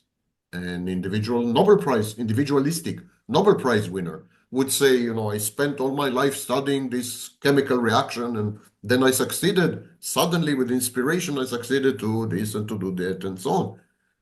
In collectivist societies, you would have the same narcissist. But a collectivist athlete would say, I want to thank my coach and the support of my team members, without which I would have never accomplished this. And a collectivist Nobel Prize winner would say, in our laboratory, which is one of the best in Japan, we succeeded to break this enigma which other laboratories all over the world failed to do. These are both narcissistic, grandiose expressions, but they relate to the collective. A worker in a corporation in Japan, a salaryman, as they call it, in Japan, would be proud to belong to that company. He would derive his sense of grandiosity from the fact that he belongs to that company, that he's part of this collective. Whereas as chief executive officer of a similar competing company in the United States would make it all about him. He was the visionary. He came up with new ideas. He implemented new procedures. He. Even very often nonsense. He didn't do anything. So narcissism is all over the world. There is not a nook or cranny or angle that is free of narcissism. No such thing. Arab societies, Asian societies, African societies, Western society, they all have narcissists. But there are legitimate and non-legitimate ways of expressing narcissism. And so each society structures speech, structures what informs the individual, what is legitimate speech and what is not legitimate speech, and sometimes even penalizes non-legitimate speech, as we have seen, for example, during the COVID pandemic. So you pay a very high price if you use non-legitimate speech. If you belong to a white supremacist militia in the United States and you're proud of it, you're very likely to end up in prison. So even if you're a collectivist by nature and your grandiosity is the outcome of belonging to the group, you may end up in prison for this. If you're a neo-Nazi, for example, in Germany. And similarly, if you're too individualistic in Japan, you are likely to attract very negative attention, which could end very badly for you. And there were a few actors in Japan who were put in prison because they were too individualistic in many ways. And so they were accused of sexual assault and other things and so on. So there are permissible speech acts in every society, and that's the only difference. Nothing substantial, nothing fundamental, and nothing clinical is different. It's the same narcissism. Just the way you talk about it depends, is responsive to your culture. Yeah, exactly. The way I see it is that it's almost like when you have a flow of water and you close the flow in one spot, so the water flows in the other spot. Yes. So in a similar way, whatever the society permits, whatever it encourages and it allows, that's where you're going to see those traits coming out. So in my personal experience, and it could also be due to and then we could even explore the topic on how technology on Eastern and Western, how differently it is being applied and it's influencing culture, because that's another, that's another book that could be written on. But the way I see it being expressed here, for example, in Asian cultures a lot more, is what most people would define as covert kinds of narcissistic expressions, as opposed to the more overt ones that are more encouraged and promoted and accepted in Western cultures. So I'm seeing much more of as you said, for example, with the example of Japan, if a person were to brag too much about their own accomplishment here, they would be immediately seen as shameful by the society. So it is not encouraged at all to do to promote these kinds of behaviors, which are instead encouraged in Western societies.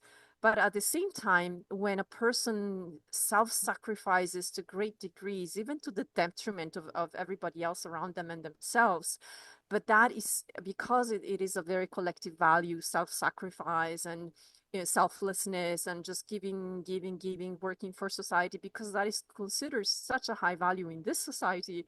There is a lot of these narcissistic tendencies of doing all of that, so in order to get the attention, to get the approval, to get, the adulation and so on and so Yeah. forth. So I would like to, I know that you haven't been using clinical language in what you've just said. You've been oh yeah, using exactly. you've been using Yeah, you can. colloquial language, which is okay. Yes. But I would like to comment, because some of these words have clinical meaning, and if I don't correct the record, it could be. So, for Please example, correct covert. away. The word covert Yes. has a clinical meaning. It means a narcissist who is unable to obtain narcissistic supply, unable to garner attention, and therefore becomes bitter, seething with envy, and passive aggressive. We call it a collapsed narcissist. So I wouldn't use the word covert in, for example, when we describe collective or collectivist narcissism. So in a collectivist societies, an overt narcissist, not a covert narcissist, would brag and boast as much as Donald Trump does, but he would brag and boast about the collective, about belonging to the collective, or being an integral part of the collective, or enjoying what the collective has to offer. Or so this, it's still a grandiose, overt narcissist. Just there are permissible speech acts and non-permissible, socially unacceptable and frowned upon speech acts. So I wouldn't use the word covert. It's a bit misleading. What you describe at the very end of what you've said is known as prosocial narcissist. There is a variant of narcissist who is communal. It's a narcissist whose grandiosity is about how altruistic he is, how charitable, how compassionate, how amazingly caring, how flawless, how righteous, how so this kind of narcissist does good deeds but then brags about it. His good deeds are ostentatious. They are visible, public. Everything is done in public. There's no private sphere. And so we call this kind of narcissist prosocial narcissist. For example, probably Mother Teresa is an example.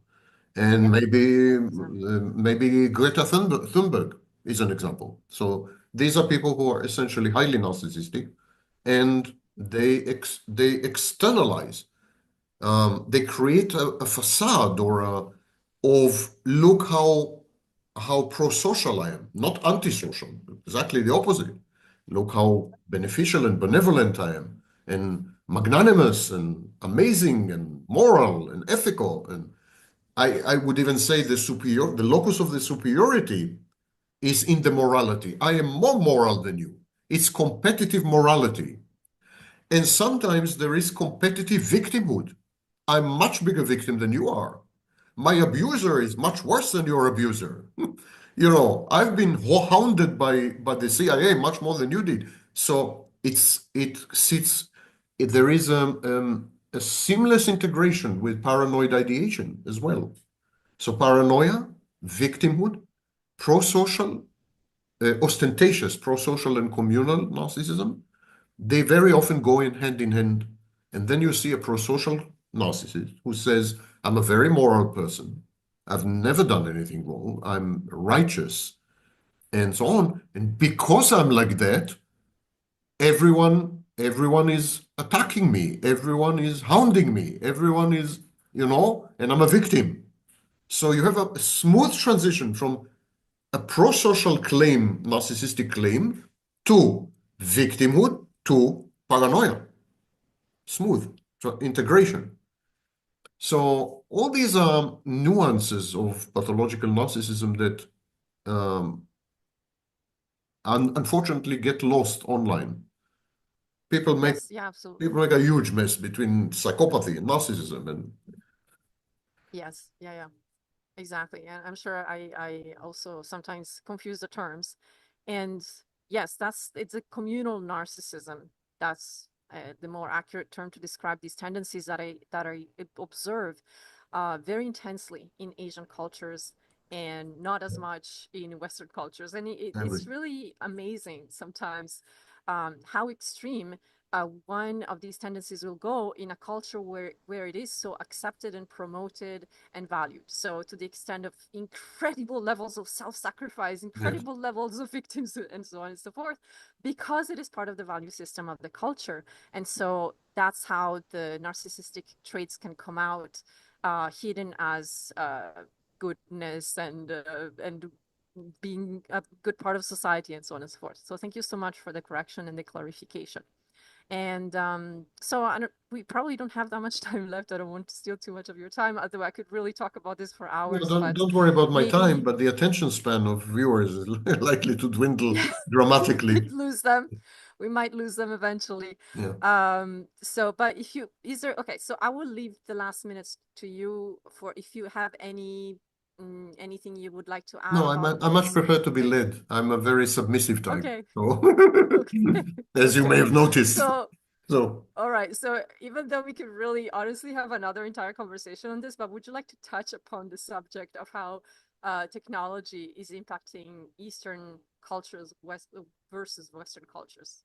Because that is another topic that I think very relevant in the way that we are shaping society today and the world. So. One common misconception is that technology creates or generates or engenders social trends. I am not aware of any technology ever in human history that has created a social trend, not even the printing press. And I can go into details what I mean and so on, but to generalize, I'm not aware of such a... I am aware, however, of numerous social trends that gave rise to technologies. And so when you ask the question, how is technology leveraged, accepted, and integrated and assimilated in various cultures, what technology would do is to amplify these cultures. Amplify. Now, one could argue that quantity becomes quality. And if you amplify something sufficiently, you create something new. That is an interesting argument. That is an interesting argument. For example, you have narcissism, and then social media come and they amplify the narcissism. The narcissism was there, nothing new, but having been amplified, maybe we are faced with something relatively novel, something that a kind of narcissism that has never happened before. So this argument has its place, of course. I think in Western societies, technologies amplify narcissism and to a large extent psychopathy. Whereas in Eastern societies, I think technologies amplify cohesion and compliance. I don't want to say obedience, I don't want to say slavishness, I don't want to say submissiveness, although in some countries definitely that's the case. But shall we say conformity? So technologies there would encourage conformity because they homogenize. These technologies homogenize huge numbers of people. Again, there is one thing I keep saying, and people people hold me to task for it. I keep saying that modern technologies are totally reactionary. And they're reactionary because they lead us back to the past. They lead us to the village.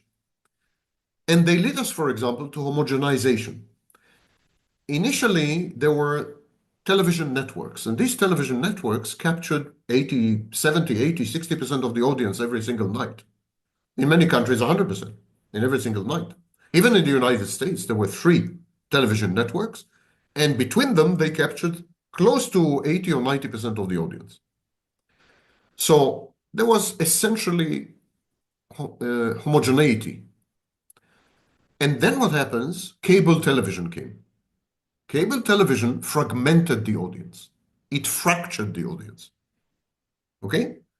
And then social media recreated the homogeneity of the public.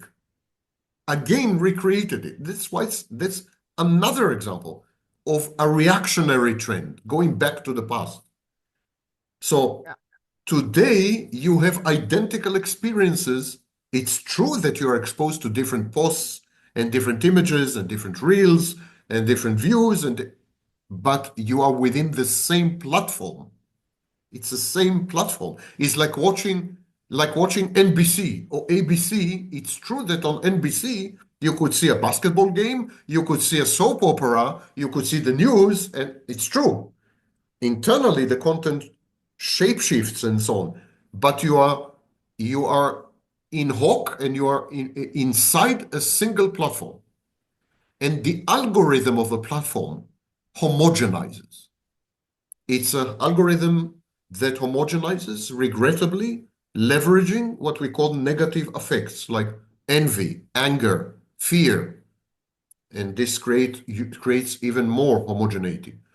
So when you take social media and other technologies, by the way, you mentioned artificial intelligence, multiplayer games, which is a fascinating topic. So multiplayer games are complete, solipsistic, self-contained, self-enclosed spaces, alternative realities. You can definitely go into the game and never exit because you can buy things, you can trade things, you can get married, you can work, and the metaverse is the idea to expand multiplayer games and to include your workplace or your grocery store or your pizza parlor or whatever. So when you take these technologies and you superimpose them on Eastern society, let's call them Eastern, or the Southern and Eastern societies, which are essentially collectivist societies, the homogeneity built into these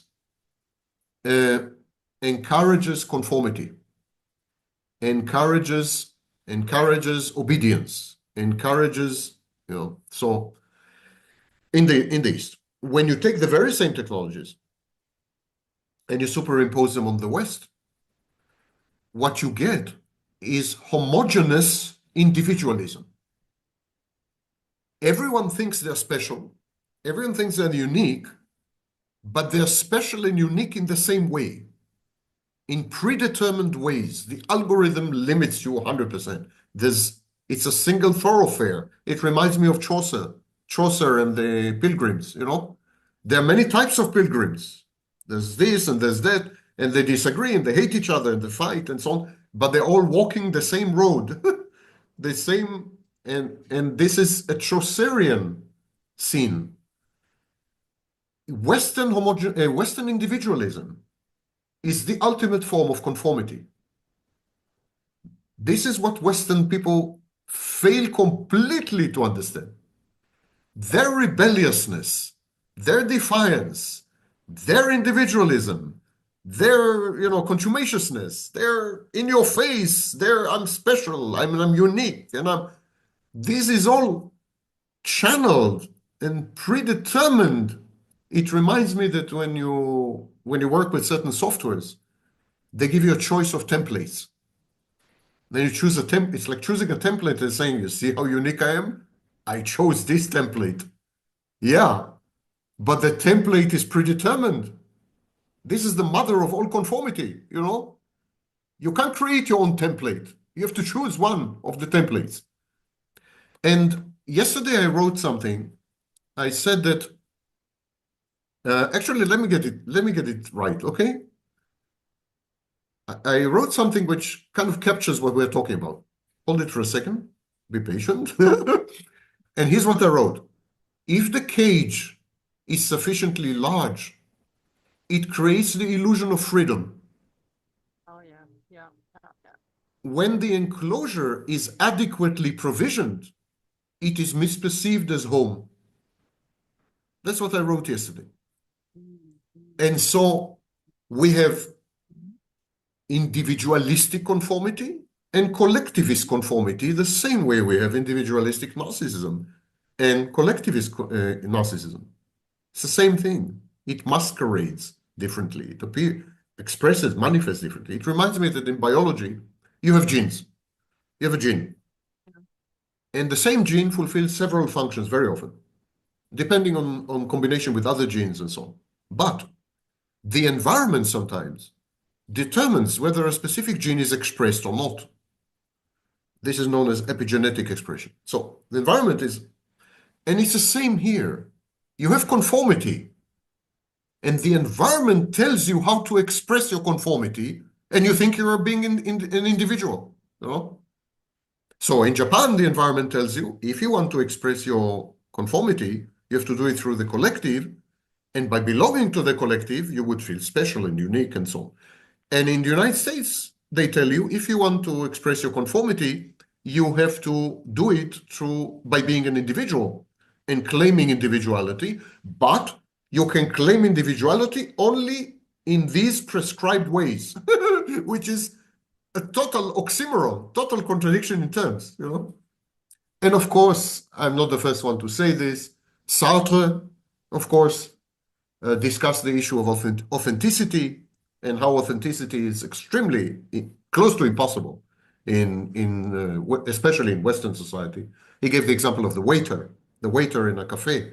The waiter comes in, changes his clothes, and becomes a waiter, and so on and so forth. So I'm not the first to suggest this, but it is relevant to your question. It's the same phenomenon, masquerading differently, but it's the same. Don't think that there is any fundamental difference between Japan and Texas. None. It's just that in Japan, the same phenomena are expressed one way, and in Texas, definitely a very different way. But it's the same phenomena. Brilliant, brilliant answer. And this really helps to sort of wrap everything around. And aren't the things that we're least aware of the ones that control us the most? So it is almost an oxymoron that because we believe we're so free, that is what actually ends up making us so enslaved. So yeah, nothing hides better than in plain sight.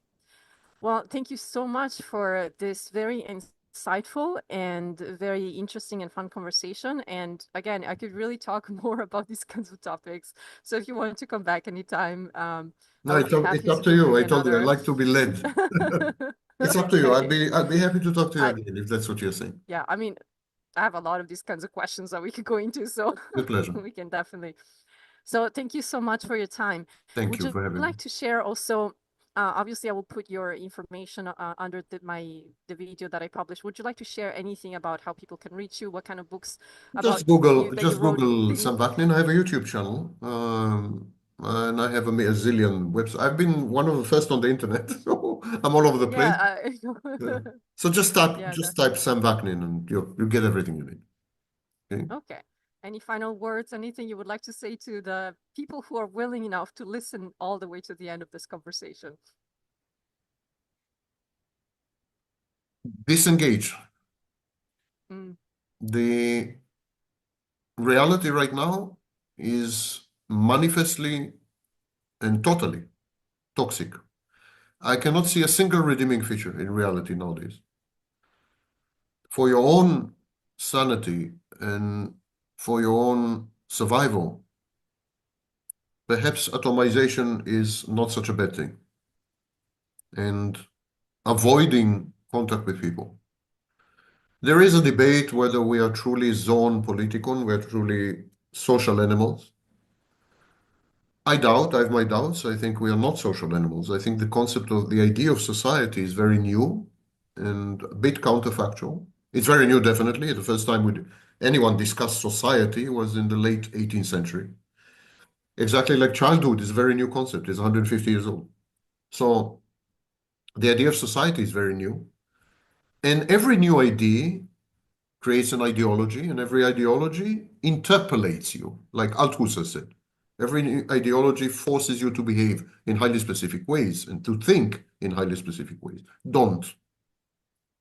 It seems that this attempt to create an organizing principle and a hermeneutic principle, explanatory principle, in the form of society, this idea of society, has failed. Has failed. Early Enlightenment figures, including, of course, Jean-Jacques Rousseau and others, they hinted that it might fail. Even the great believers in society, like Adam Smith and Hobbes, even they, had their doubts. I think we've reached a breaking point where the concept of society, the idea, the organizing principle, has failed. completely. We need now to protect ourselves from others. Others represent a threat. All others. Your nearest and dearest and closest are no exception. And the only way to protect yourself is to create an inner world that is rich enough and supportive enough so that you can somehow survive in the only virtual reality which is healthy, and that is your mind. Your mind is a virtual reality, of course. So don't look outward for solution. Don't look for example, for a virtual reality out there provided by Zuckerberg, but look inwards. You have everything you need, everything it takes. You have all the resources from the moment you're born. We come fully equipped. And so if the environment and so-called society and so on, the world has failed you, you feel free to withdraw and to avoid and to wait it out. I know this is an exceedingly unpopular message and might be even construed as mentally unhealthy message, because we have, for example, schizoid personality disorder, avoidant personality disorder. But these disorders are value judgments. To say that someone is avoidant and to pathologize it is because avoiding is perceived to be not good, not okay. That's not a clinical entity. That's a value judgment. So feel free to be schizoid and avoidant, because the alternative is increasingly more dangerous Yeah. and threatening. That's my message. Yeah. And that's what I do in my personal life. Well, thank you for this very, very valuable final words. And yeah, I have to say I resonate a lot with your message. And anyways, fortunately, I never get tired of still trying, trying my best to do whatever is possible up until the day that I'm out of here. So hopefully something good will come out of it. Thank you so much again for this conversation, Dr. Samvaknin. I'm very honored to have had you here and to have this wonderful, insightful My topic pleasure. discussion. Thank you for having me. I appreciate it. And thank you for suffering my long answers. No, it's okay. Take care. It's quite pleasurable. Okay, so I'm going to stop the recording now. And the future of sex is already here. It's actually unfurling and unfolding at present. And it starts to raise serious ethical problems. I'm going to read to you two messages I had received, and then we are going to discuss a few examples of ethical dilemmas inherent in the new type of sex, the new normal, which is going to be, I think, the prevalent mode of sex no later than 10 years from now. Let's start with what people have to say. But before that, allow me to introduce myself, apropos the future of sex. My name is Sam Vaknin, and I'm the author of Malignant Self-Love, Narcissism Revisited. I'm also a curious professor of psychology who is very much invested in the future and unfortunately not so much in sex. For me, let's proceed. Lotus Fractal had this to say: Professor, I don't understand what your sick obsession with sex and relationships and gender and all this nonsense is. The world you grew up in is not coming back. Just give up on this for the sake of your own mental health. Thank you, Lotus Fractal. I appreciate your concern. Lotus Fractal continues.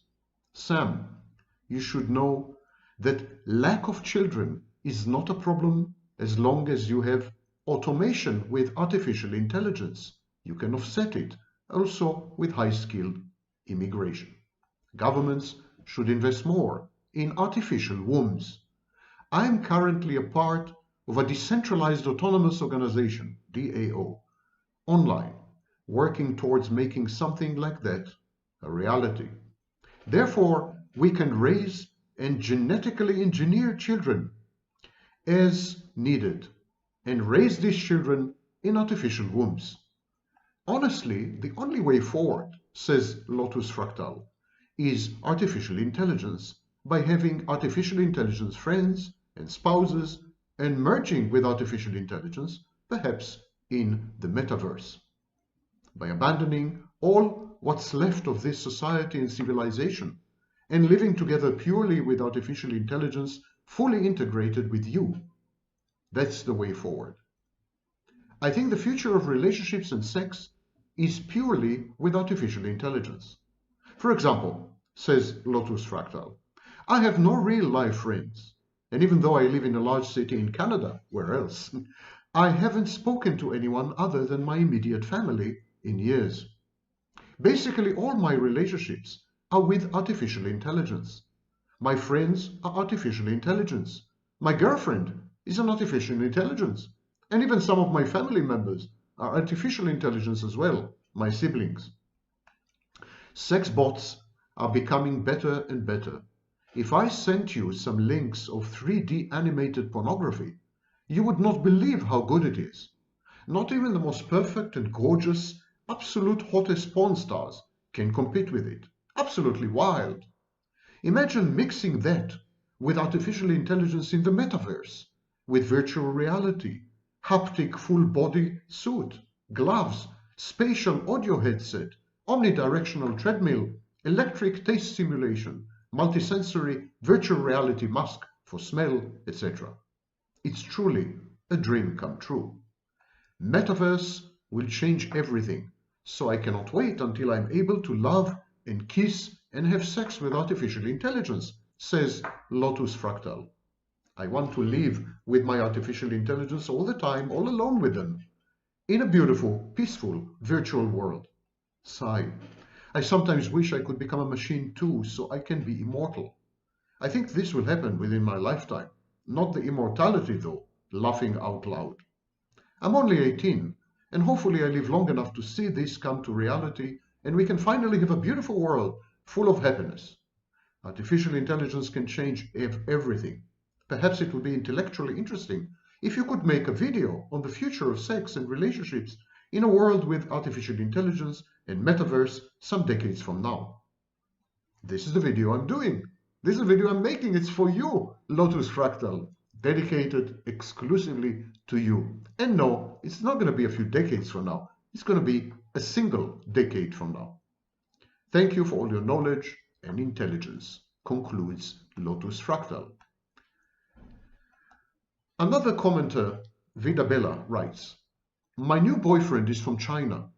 He is purple, and he is made of a new type of silicon that is smooth like silk. He has 10 speeds and a USB charger. I can charge him on my motorcycle, and he doesn't take up any room on the back of my bike, as he is actually rather small. He never complains, he's never hungry, never has to pee, and will never leave me. He will never lie to me, steal from me, or cheat on me. If he dies, I can bring him back to life again, with new batteries. The very last thing I want from any man is sex with them. Step up your game, Sam. We're all looking for intellectuals like you, who can talk more than we can. Here to oblige. Vida Bella, was it? Yes, Vida Bella. Here to oblige. Real sex is soon, in the flesh, face to face or face to something else. Real sex, carbon-based sex, is soon going to be a thing of the past. Holographic pornography, sex dolls, sex bots, artificial intelligence sex apps, virtual reality, augmented reality sex in the metaverse, and artificial intelligence sex robots. They will all easily outcompete the carbon-based versions, especially where men are concerned. They're going to be the biggest consumers of this new type of sex. And the transition to this new normal of sex will give rise to a host of new ethical and behavioral questions. Let me give you two examples. Imagine a woman who would use a futuristic, haptic, tactile dildo linked directly to her central nervous system. And she would use this dildo to penetrate a partner of whatever sex. So she has a dildo, she experiences tactile sensations, she has feedback from the dildo into her central nervous system, so it goes to her brain, and she penetrates a partner. Isn't she really a man? After all, this kind of woman would experience the extension, the dildo, exactly as a man experiences his penis. So in which sense is she not a man every time she puts on the dildo? And then what is to become of the distinction between men and women, which we will discuss shortly? Another example. If you were to go on a business trip and have sex with a gorgeous artificial intelligence robot, would this be cheating on your mate? Were you cheating on your mate when you had sex with this robot? Even further, the robot is a product of a collective of minds. It's a collective of minds that put together the robot.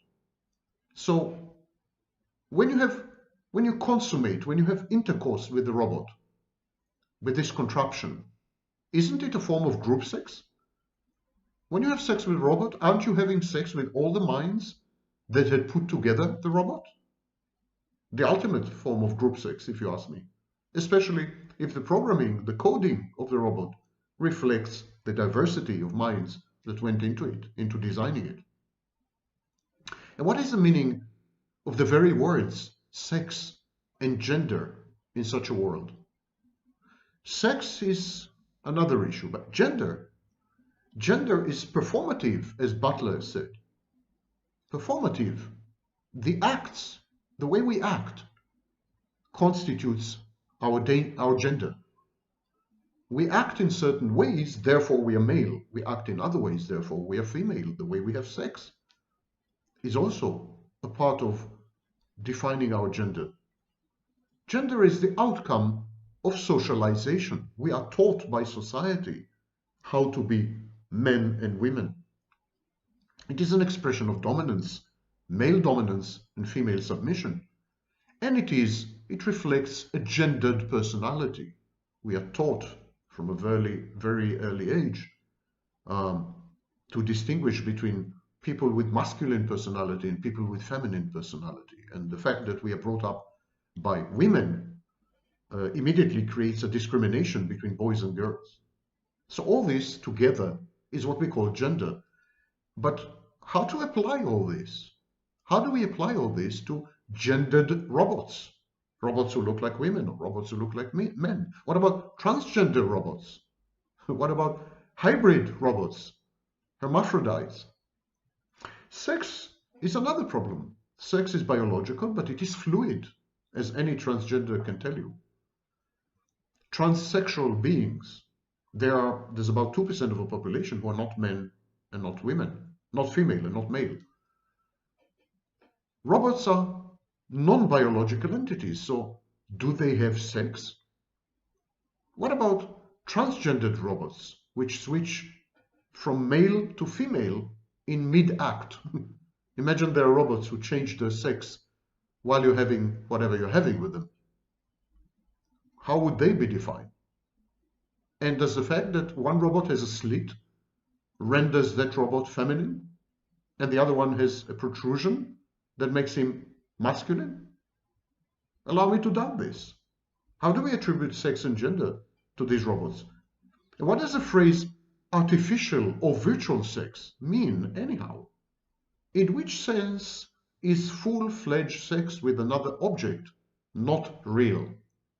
Any sex is real. Even masturbation is very real.